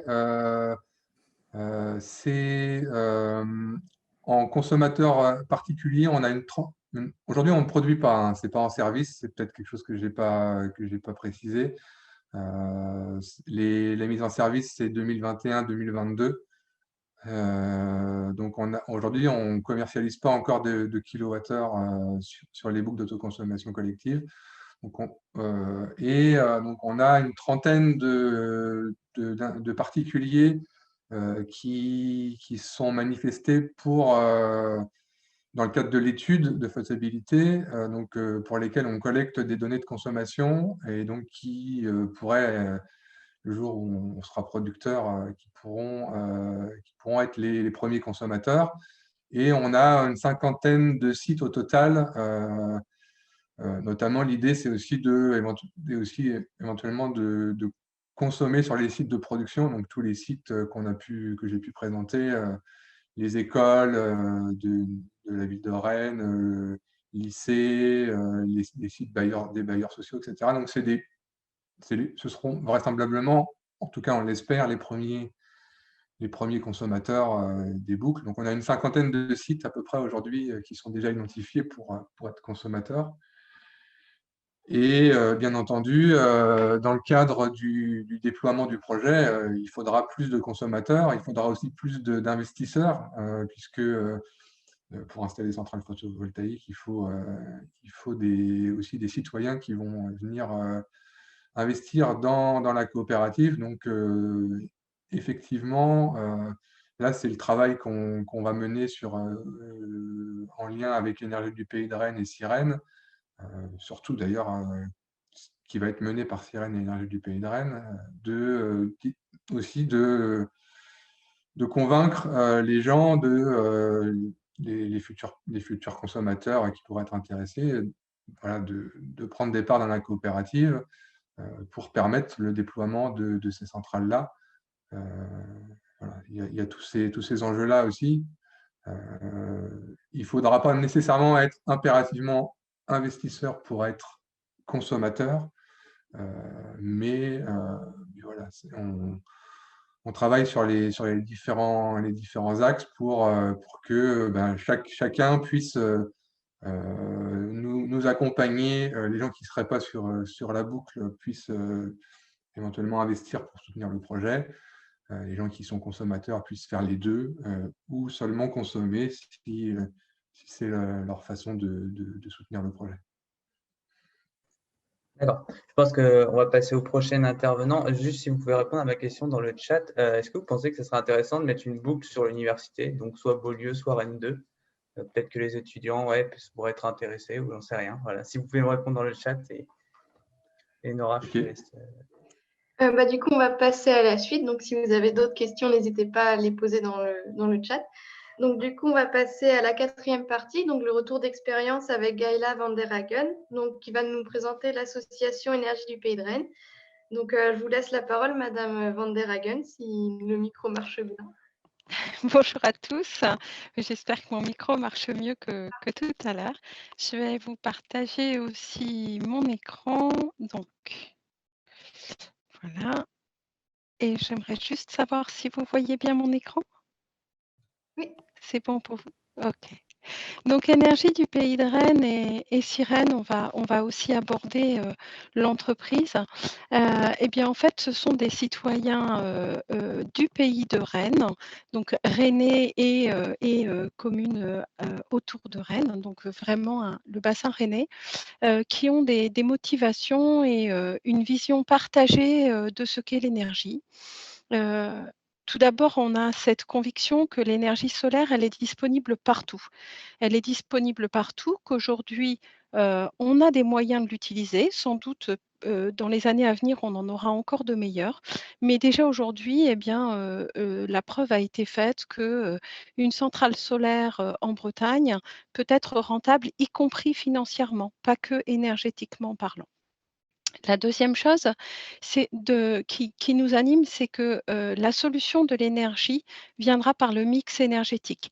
Produire de l'énergie avec une seule façon de produire, que ce soit une seule façon technologique et de la même façon une seule façon d'entreprise pour produire de l'énergie, c'est un système qui est un système avec beaucoup de failles et de risques. Alors que plus on fait dans la diversité, donc plus le mix est varié, plus on a de façons de produire et de systèmes économiques pour produire cette énergie, plus on aura un système robuste et qui nous permet à tous d'accéder à cette énergie. L'énergie, c'est un bien commun qui doit être partagé par le plus possible de personnes, à la fois pour se chauffer lorsqu'on est en hiver et qu'on n'a pas les moyens de se chauffer, on est en précarité en Bretagne aussi. Lorsque on est en télétravail ou en téléenseignement et qu'on n'a pas les moyens d'acheter de l'électricité pour pouvoir faire fonctionner son matériel, eh bien, on est en précarité. Et donc, nous tous, citoyens, eh bien, on a une part de responsabilité dans cela. Et puis, on a le droit de faire nos choix et donc nos devoirs de faire nos choix. L'autre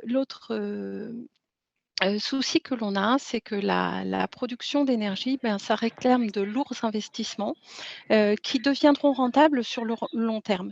Et comme le disait très bien Michel, aujourd'hui, l'État favorise l'investissement individuel, indirectement le favorise, puisque lorsqu'on fait de l'investissement collectif, on a plus de charges qu'en investissement individuel. Toutefois, lorsqu'on fait de l'investissement collectif, on a la possibilité d'avoir des investissements plus importants et donc de déployer plus de modes de production d'énergie. Et c'est ce choix que nous avons fait. Alors, la première étape que nous avons franchie, c'est en 2017 de créer l'association Énergie du Pays de Rennes et de travailler sur 3 grands sujets: produire de l'énergie renouvelable, favoriser l'engagement citoyen et sensibiliser à la transition énergétique. Ces 3 grands sujets, on les travaille de multiples façons.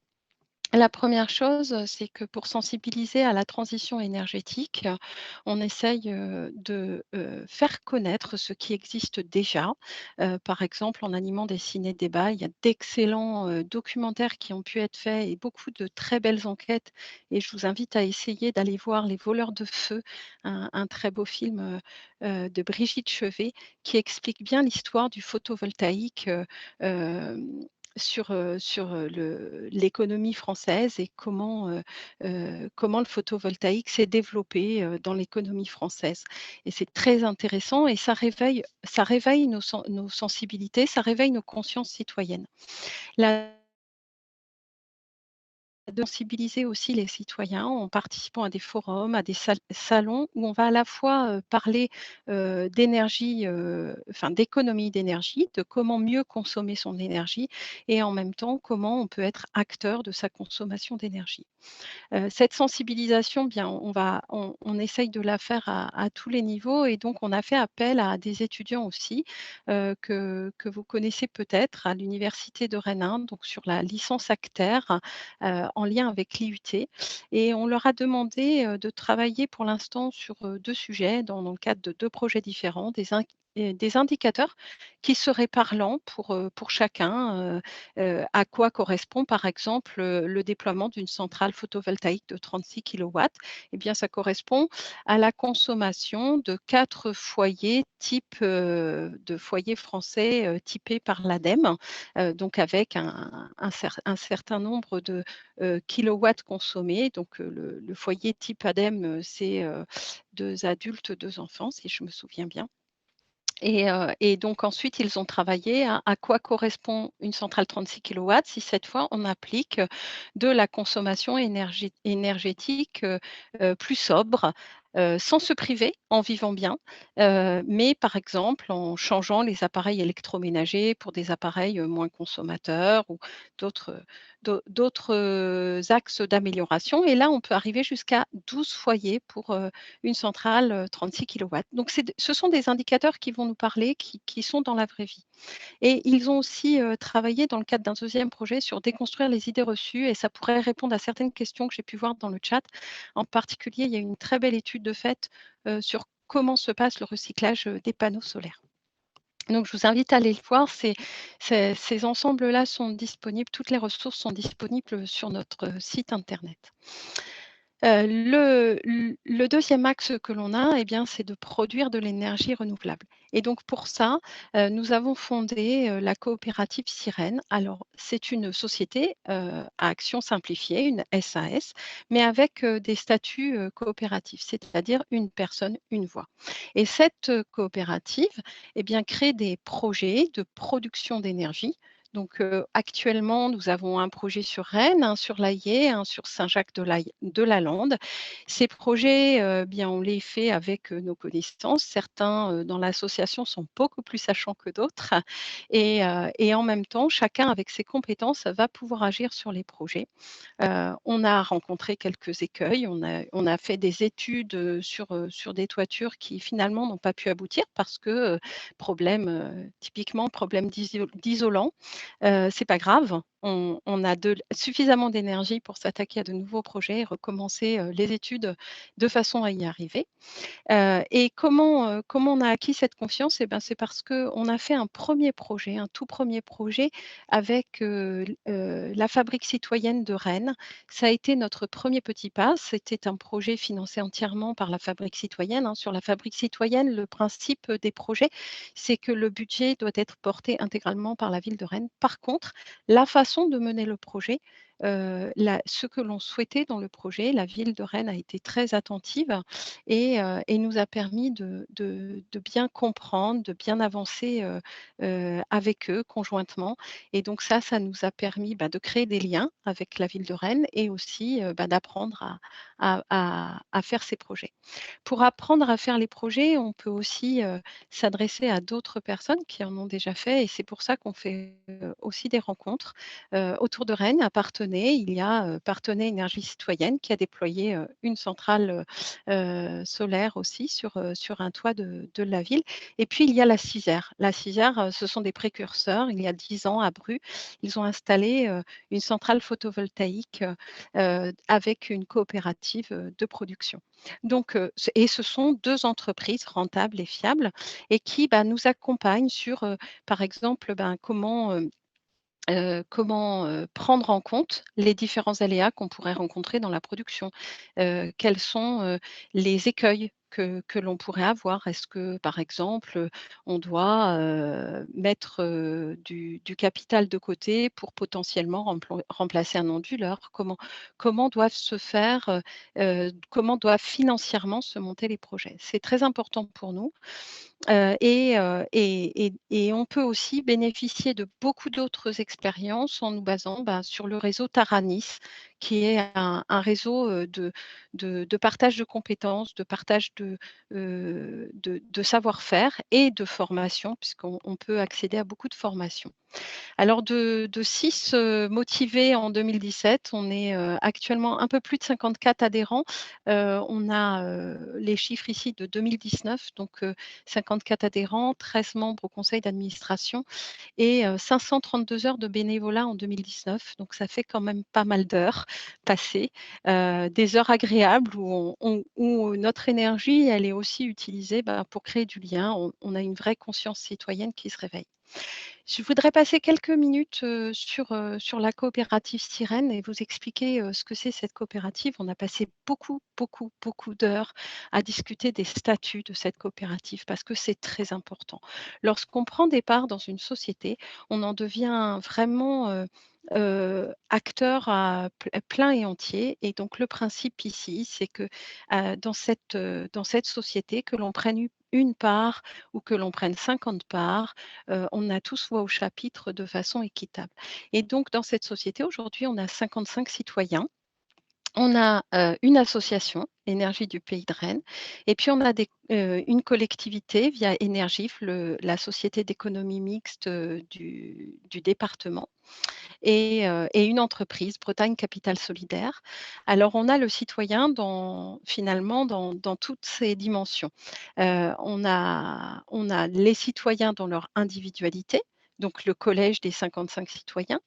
On a le citoyen dans sa vie associative, dans son engagement personnel avec l'association, qui est garante aussi que l'état d'esprit Sirène reste celui qu'il doit être pour l'état d'esprit des, des citoyens impliqués, donc qui évoluera dans le temps, je l'espère, et toujours à l'image des citoyens qui la composent. Et puis, on a le citoyen dans sa collectivité. Nos collectivités, c'est aussi nous, citoyens. Donc, le citoyen dans sa collectivité, et puis le citoyen dans son entreprise, dans son esprit d'entreprendre et dans ce qu'il fait de la société économique aujourd'hui.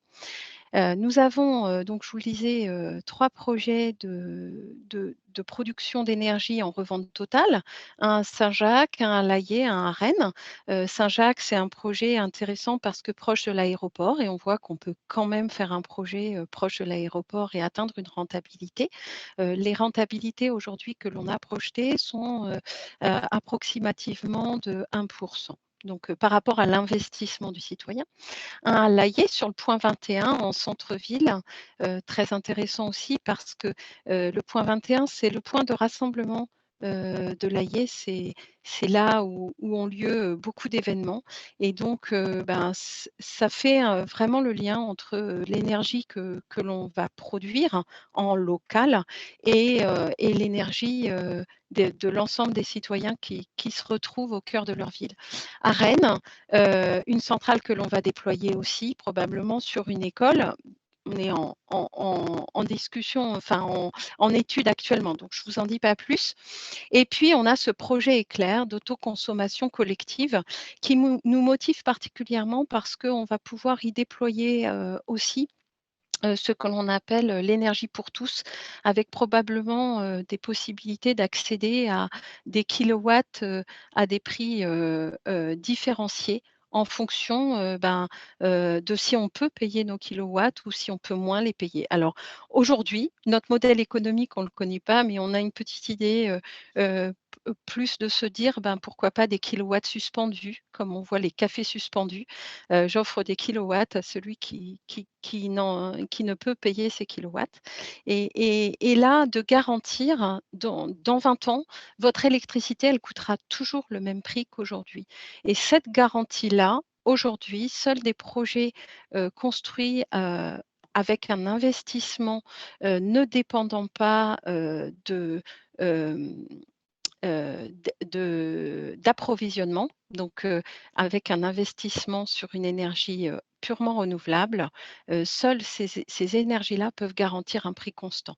Une énergie basée sur de la consommation d'énergie fossile ne peut pas le garantir, puisque l'accès à la matière première de production va faire que les prix vont flamber, et que demain, l'énergie sera-t-elle vraiment pour tous? Voilà pourquoi on se mobilise, et finalement, on arrive à mettre en œuvre notre conscience citoyenne sur un sujet qui pourrait paraître pas très tangible. L'énergie, on ne peut pas la toucher. Michel, il vous l'a expliqué tout à l'heure, hein, c'est vrai, l'électricité, c'est les dominos. L'énergie, elle se transmet, et effectivement, on se rend compte que entre citoyens, on peut aussi s'occuper de notre énergie. C'est effectivement un sujet qui doit nous préoccuper. Du coup, on va peut-être passer aux questions. Donc, pareil, si vous en avez, n'hésitez pas à prendre la parole ou à les poser sur le chat.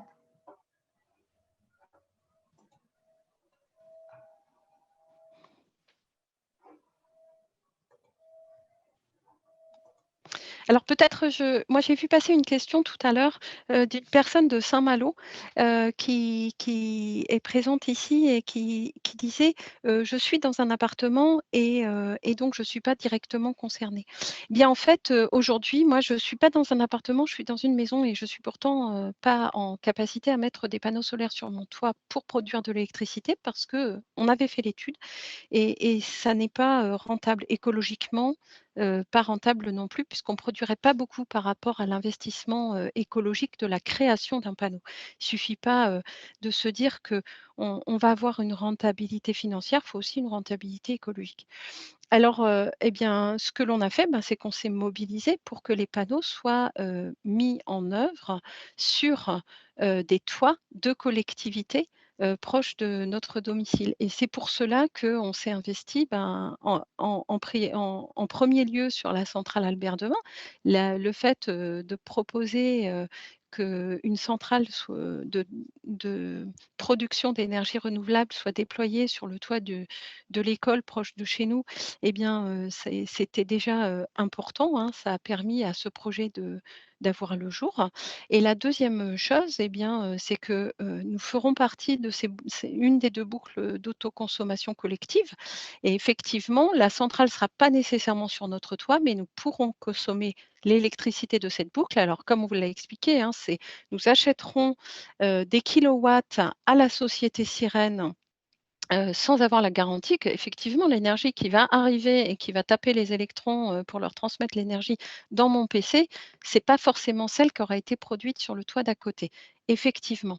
Ceci étant, plus on produit en local et plus l'énergie va rester sur le local. Donc l'électricité va rester sur le local.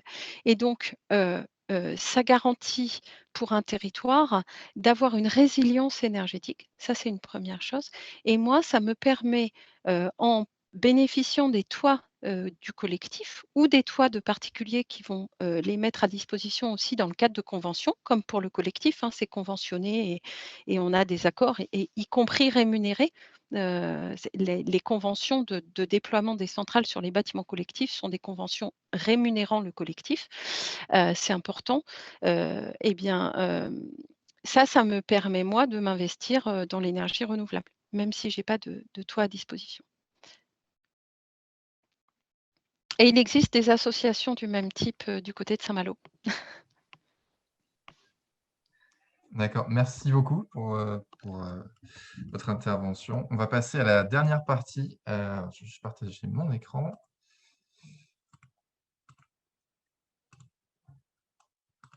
Alors, on va passer aux parties sur les idées reçues sur le photovoltaïque. Alors, on va vous demander à chaque fois de participer à des petits sondages. Donc, je vais de suite passer la parole à Oriane pour la première idée reçue. Alors, la première, c'est la fabrication des panneaux photovoltaïques est polluante. Donc, normalement, on en aura un peu parlé durant le café débat, mais voilà, c'est aussi pour voir si vous avez compris, si vous avez retenu des choses. Et je pense que les intervenants ne peuvent pas voter. Je ne sais pas, vous pouvez me le confirmer ou pas? Je vous confirme, je ne peux pas voter. Ouais. Ah, alors comment on pourrait faire? Peut-être vous pouvez, si vous voulez participer. Sinon, c'est juste le public qui vote au final. Ou c'est que le public. On peut faire comme ça aussi. Oui, et puis les intervenants pourront compléter nos réponses. Oui, ça marche.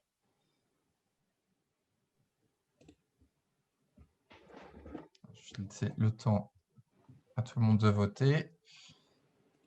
Et Oriane, ça va être bon. Donc, nous avons 2 tiers de vrai, 1 tiers de faux.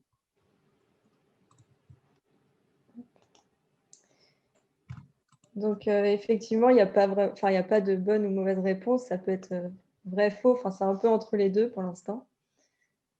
Donc, il faut savoir que les panneaux photovoltaïques sont principalement fabriqués en Chine. En 2016, c'est à peu près 60% de la production mondiale. De quoi ils sont composés? Le constituant primaire des cellules photovoltaïques, c'est le silicium. Et en fait, ce qui est surtout énergivore, c'est au niveau de son extraction et du raffinage. Et donc, les solutions qui pourraient être apportées à ça, c'est l'amélioration des procédés de raffinage et ou la diminution de l'épaisseur des cellules photovoltaïques. Donc, c'est déjà un peu mis en place et c'est pour ça qu'ils sont de moins en moins énergivores, finalement. Et par exemple, on peut le prouver avec le remboursement de la dette énergétique. Dans les années 90, un panneau situé en France remboursait sa dette en environ 5 ans. Et aujourd'hui, on est plus près des 1 an et demi, sachant qu'il dure plus longtemps, etc. Ça a vraiment diminué. Et au niveau du bilan carbone aussi, un panneau photovoltaïque, c'est 41 grammes d'équivalent CO2 par kilowattheure. Si on compare ça aux centrales de charbon, c'est 820 et aux centrales nucléaires, c'est 12. Mais il y a pas mal de soucis derrière avec justement les déchets nucléaires. Donc voilà, il y a du bon et du mauvais dans les différentes énergies, mais sinon le panneau photovoltaïque, il est de moins en moins polluant, en tout cas au fur et à mesure des années. Très bien, merci Oriane. On va passer en revue toutes les idées reçues et après on prendra toutes les questions d'un coup, ce sera un petit peu plus simple. Idée reçue suivante, les panneaux photovoltaïques coûtent cher. Donc je vous lance le sondage. C'est parti.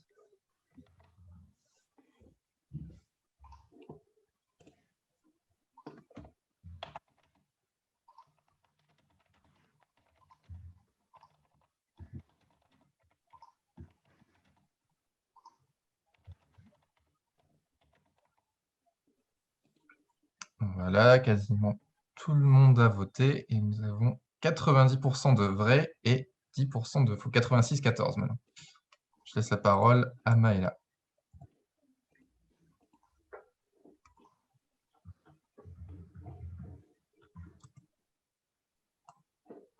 Maëla, tu n'as pas ton micro activé. Ah oui, pardon. Donc, si on voit la question sous l'angle du coût de production, donc la réponse est plutôt faux. Donc, le coût de production des installations photovoltaïques comprend à la fois le coût d'investissement, d'exploitation, de maintenance en fonction du niveau de production. Et c'est évalué sur la durée de vie des panneaux solaires garantie par les constructeurs, donc qui est en général autour de 25 ans. Mais comme disait Xavier Martin, en fait, la production, elle peut continuer même après ces 25 ans. Et on voit donc que cette énergie qui était encore très chère il y a 10-15 ans a diminué, enfin son coût a diminué. Et donc ça peut s'expliquer, du coup à la diapo suivante, par des baisses de coûts, notamment des modules photovoltaïques, donc qui sont passés de 24 € pour 1 watt de capacité en 1980 à 40 centimes en 2016. Et aussi, donc, l'industrialisation des processus d'installation a permis des économies d'échelle, notamment au niveau du coût des systèmes comme l'onduleur ou les systèmes électriques et l'installation, dont les coûts ont beaucoup diminué. Et donc, par rapport à d'autres énergies renouvelables, c'est une énergie dont le coût de production a beaucoup diminué. Et donc, on voit maintenant que le solaire photovoltaïque est devenu compétitif par rapport aux autres énergies renouvelables ou non renouvelables. Très bien, merci Maëla. On va passer à la troisième idée reçue. Les panneaux photovoltaïques ne se recyclent pas. Alors, on a eu l'occasion un petit peu d'en parler, donc je lance le sondage quand même si je pense que tout le monde a déjà la réponse en tête.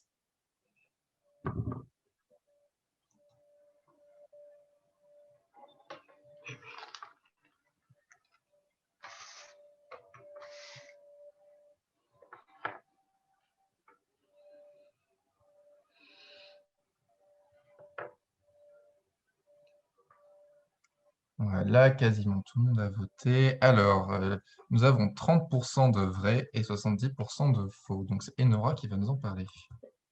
Oui. Alors, du coup, effectivement, c'est majoritairement faux. Donc, à l'heure actuelle, on a 2 types de panneaux photovoltaïques qui sont présents sur le marché. Donc, les panneaux cristallins qui correspondent à 90% du marché et qui sont composés de verre, de plastique, d'aluminium, de silicium et d'éléments autres comme du cuivre et de l'argent. Donc, séparément, tous ces éléments sont recyclables. Donc, la difficulté va résider dans le désassemblage du panneau, donc c'est-à-dire le retrait du cadre, le traitement thermique pour faire fondre le plastique et libérer le verre et les cellules conductrices, qui seront alors ensuite traitées chimiquement pour extraire le silicium. Donc, le verre et l'aluminium seront recyclables à l'infini, tandis que le silicium, lui, pourra être recyclé jusqu'à 4 fois. Donc, le plastique, quant à lui, sera refondu ou brûlé pour pouvoir générer de l'électricité. Donc, le deuxième type de panneaux que l'on retrouve sur le marché sont les panneaux à couche mince. Donc, c'est 10% du marché. Donc, eux sont composés de verre, de cadres, d'encapsulants et d'éléments autres et également de matériaux actifs. Donc, les matériaux actifs correspondent à du silicium amorphe ou d'autres éléments semi-conducteurs complexes comme l'indium, le gallium ou le tellure. Donc, les différentes couches de ces panneaux vont être séparées par procédé mécanique et subir des traitements physiques, chimiques, électrochimiques. Donc, environ 90% du verre et 95% des semi-conducteurs qui composent une cellule à couche mince seront récupérables. De même, le cadmium, le tellure et le gallium et l'indium seront remis sur le marché des matières premières. Enfin, depuis la directive européenne de 2003 sur les déchets d'équipements électriques et électroniques, l'Europe suit une réglementation stricte sur le recyclage des panneaux photovoltaïques. Donc, ainsi, en 2007, PVcycle, une organisation européenne à but non lucratif, est créée pour assurer la collecte sans frais des photovoltaïques afin de les recycler. Donc voilà, en 95%, du coup, les panneaux photovoltaïques sont recyclables. Si je peux me permettre peut-être un petit ajout qui est très important, c'est que dans le cadre du photovoltaïque, le financement du recyclage se fait à l'achat du panneau, ce qui est quelque chose d'extrêmement vertueux qui n'est pas en place sur d'autres sources d'énergie. Merci pour la précision. Alors, on va passer à la dernière idée reçue. Les panneaux photovoltaïques ne peuvent être installés que dans les régions ensoleillées. Je vous lance le sondage de suite.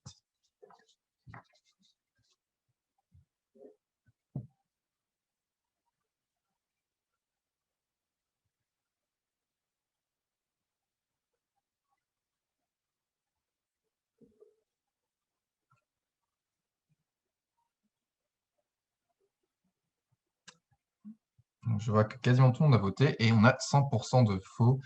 Et effectivement, c'est faux. En France, toutes les régions ne sont pas égales au niveau des gisements solaires. On le voit sur la carte, le sud-est et globalement la moitié sud du pays a une plus grande capacité à produire du solaire.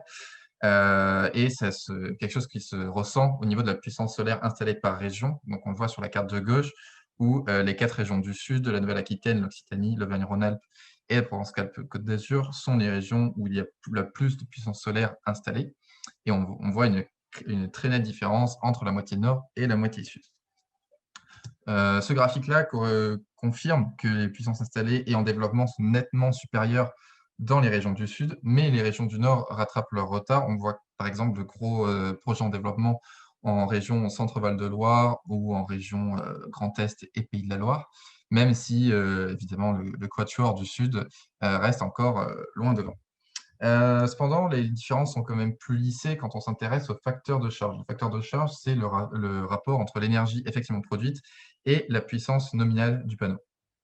Où là, les différences qui étaient très nettes au niveau de la puissance installée sur la carte de gauche ne le sont plus vraiment sur la carte de droite, où on voit que c'est dans la région Grand Est qu'il y a le plus que le facteur de charge est le plus important.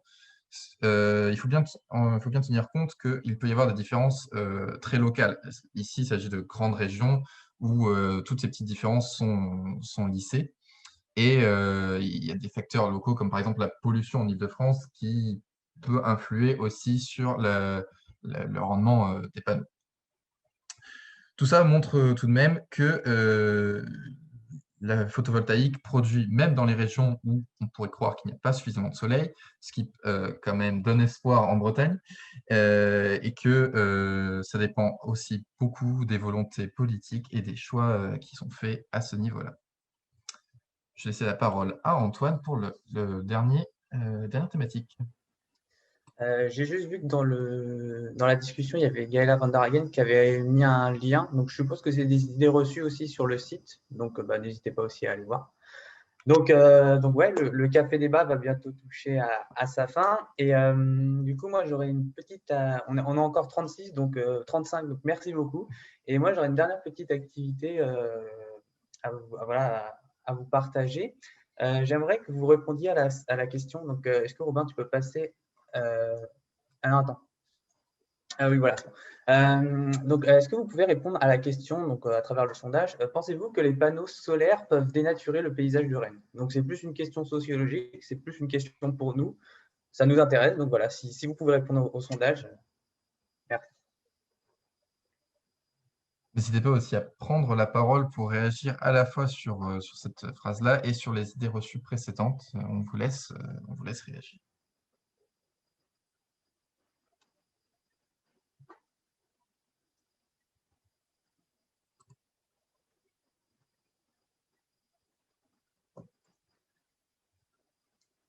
Est-ce qu'il y a des questions, des remarques sur… Est-ce que du coup, Robin, tu peux me donner le résultat du sondage parce que moi, je ne Oui. le vois pas. Pardon. On a une majorité de non, une très très grande majorité de non. D'accord. Et du coup, est-ce qu'il y en a certains qui ont voté oui quand même? Je crois que j'ai un votant pour oui.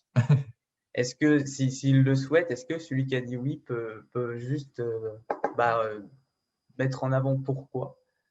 Voilà, nous, ça nous intéresse. Et peut-être quelqu'un qui a dit non aussi pour expliquer un petit peu ce choix.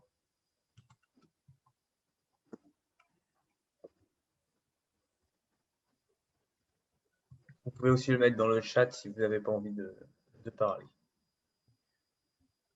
Alors, moi, je vais intervenir. Ah, c'est pas moi, hein, parce que moi, je n'ai pas pu répondre. Oui.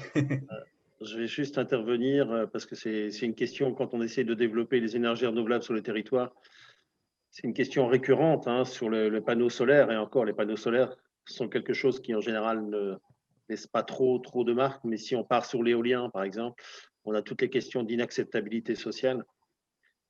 Ce qu'il y a, c'est que sociologiquement, c'est difficile de répondre à cette question. Est-ce que les panneaux solaires peuvent dénaturer le paysage? On est habitué à un certain type de paysage. Et quand on y insère quelque chose de nouveau, voilà, ça peut déranger. Alors, le solaire photovoltaïque ne dérange pas beaucoup parce qu'il n'a pas beaucoup d'effets, si ce n'est qu'un effet visuel, mais il faut absolument comprendre pourquoi.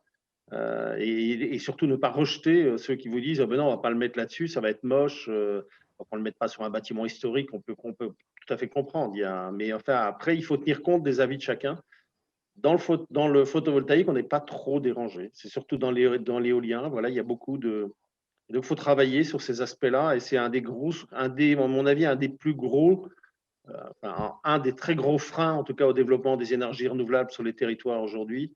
Et voilà, ça c'est un avis personnel, mais je crois qu'en collectivité, pour celles et ceux qui travaillent en collectivité comme moi, on est très très mal outillé sociologiquement pour travailler sur ces sujets-là et travailler sur la question de l'acceptabilité.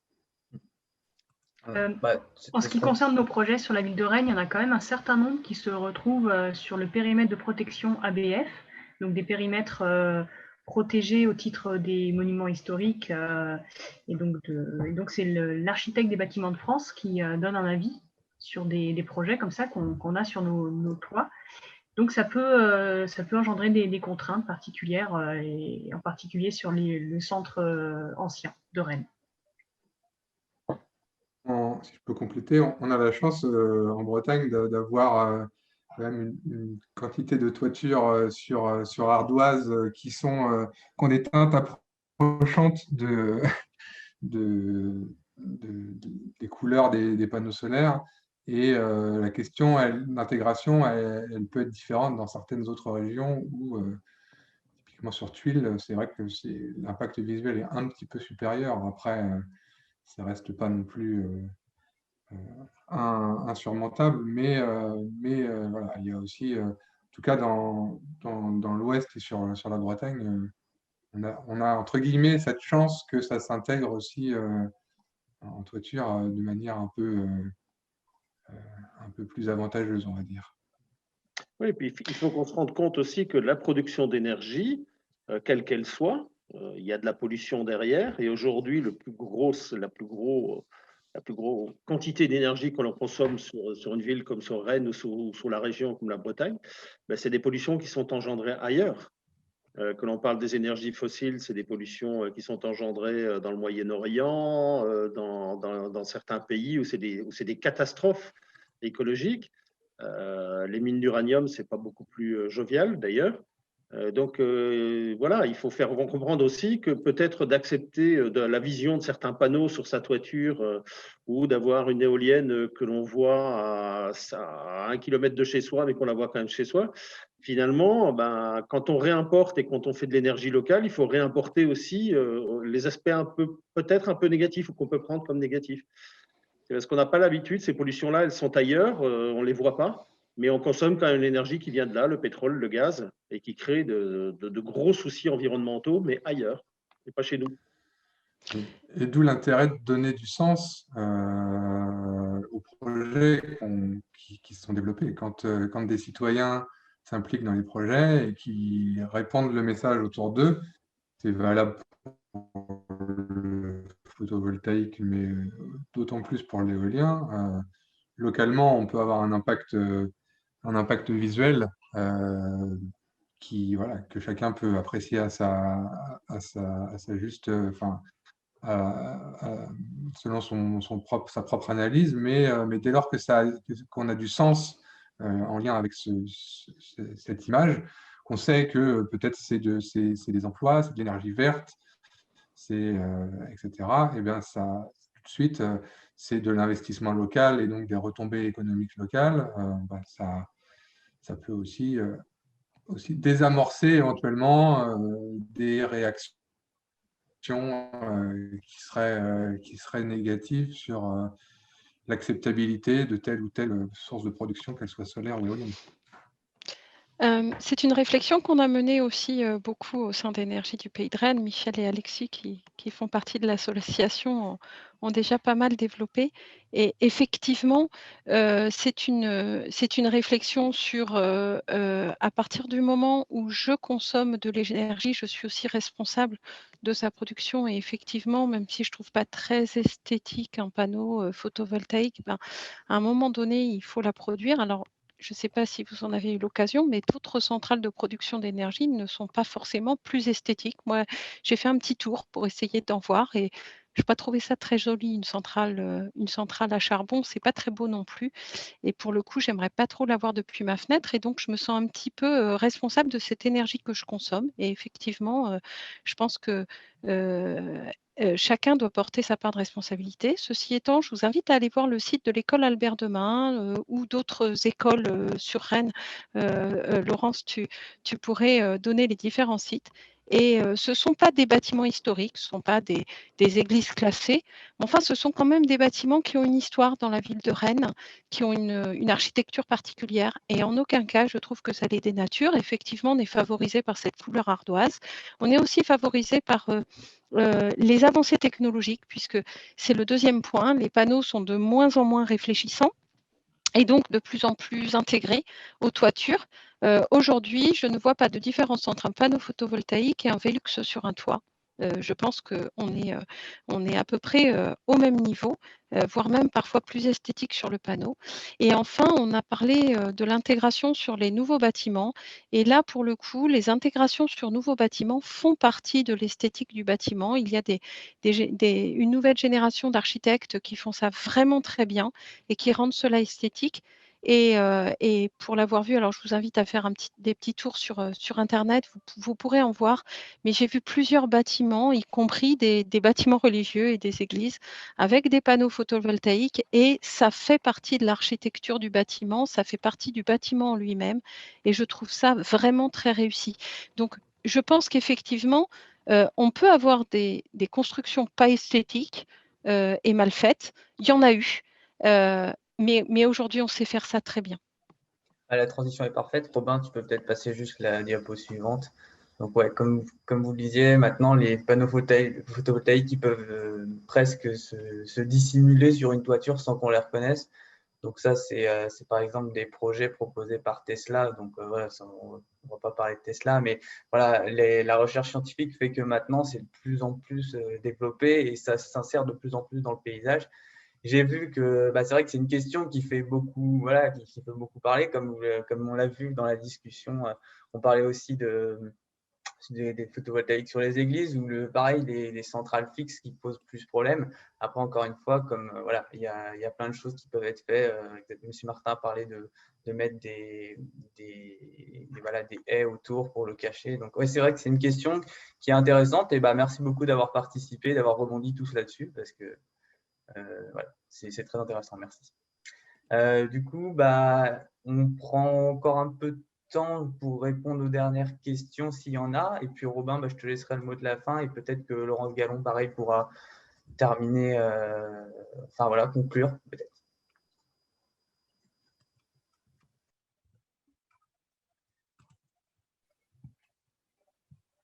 Alors, est-ce que quelqu'un a une dernière remarque, une dernière question à faire?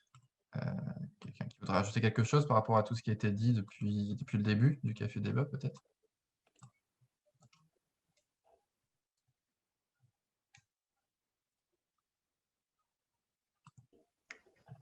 Monsieur Martin nous donne un exemple de bâtiment utilisant le panneau photovoltaïque. Donc, si vous voulez aller voir. Bon, du coup, je vais laisser le mot de la fin à Laurence Gallon. Si jamais vous avez une dernière remarque à faire par rapport à ce Café Débat, au projet du photovoltaïque à Rennes et à son avancement, à ce qu'a permis, par exemple, ce Café Débat ce soir. C'est à vous. Oui, j'ai trouvé ça très intéressant, là, cet échange là, qui a duré 2 heures, très, très constructif. J'ai trouvé l'organisation de ce webinaire très bien structurée et organisée. Merci aux différents intervenants. En ce qui concerne la ville de Rennes et la collectivité de Rennes Métropole, nous, on continue notre réflexion en lien avec les élus. Sachez qu'il y a énormément de demandes de la part des élus de la ville et de la métropole pour déployer un maximum de photovoltaïque. Donc, on essaie de répondre à leurs attentes. Je note qu'il y a encore pas mal d'idées reçues, de questions qui se posent sur l'impact environnemental et l'analyse du cycle de vie. Et donc, si vous avez donné pas mal d'éléments de réponse, voilà, il faut toujours être en veille parce que également les technologies avancent et la connaissance de ces sujets avance aussi. J'ai bien aimé l'intervention de Michel Janssen pour montrer que le photovoltaïque, ça peut être à la portée de tous. Ce qui n'était pas évident, c'est qu'il y avait pas mal d'étudiants ce soir et c'est vrai que le photovoltaïque, ça peut être une énergie coûteuse. C'est le sujet des investisseurs, de certains développeurs privés ou d'investisseurs citoyens ou la collectivité. Donc, pas forcément évident quand on est étudiant, je suppose, de voir le lien avec son quotidien. Mais voilà, Michel nous a montré qu'il y avait aussi possibilité de s'investir. Et puis avec les interventions des projets éclairs et de Gaëla, voilà, vous avez pu voir que je pense que tout type de personnes peut être engagé dans un projet de territoire en faveur des énergies renouvelables. Voilà, donc j'ai bien apprécié. Je vous remercie à tous pour vos interventions. Très bien, merci beaucoup. Merci à tous les intervenants et toutes les intervenantes qui ont participé aujourd'hui. Merci pour votre temps, pour vos explications, pour votre investissement aussi. Depuis quelques mois où on prépare ce café débat, on ne savait pas trop comment ça allait finir entre les confinements, déconfinements, etc. Et au final, je pense qu'on a réussi à permettre des échanges et c'est ce qui était vraiment le plus attendu ce soir. Vous pouvez retrouver donc ce café débat en replay d'ici quelques jours, a priori sur la page Facebook. On va essayer de trouver un moyen aussi de vous mettre tous les liens qui ont été envoyés dans le chat, parce qu'il y a quand même des choses très intéressantes à regarder a posteriori, donc on essaiera de vous transmettre tout ça. Voilà, je pense que tout est dit. Merci beaucoup à toutes et tous, et puis très bonne soirée. Si vous voulez qu'on rajoute aussi d'autres liens, vous pouvez nous l'envoyer aussi, comme ça on pourra le rajouter sur la page. N'hésitez pas en tout cas. Oui, bien sûr, n'hésitez pas à nous envoyer, à nous contacter sur la page si vous avez besoin de quoi que ce soit en rapport avec le café débat ce soir. Merci beaucoup. Merci à vous, bonne soirée. Merci, bonne soirée. Merci, au revoir. Au revoir. Merci, bonne soirée, bravo. Merci. Merci.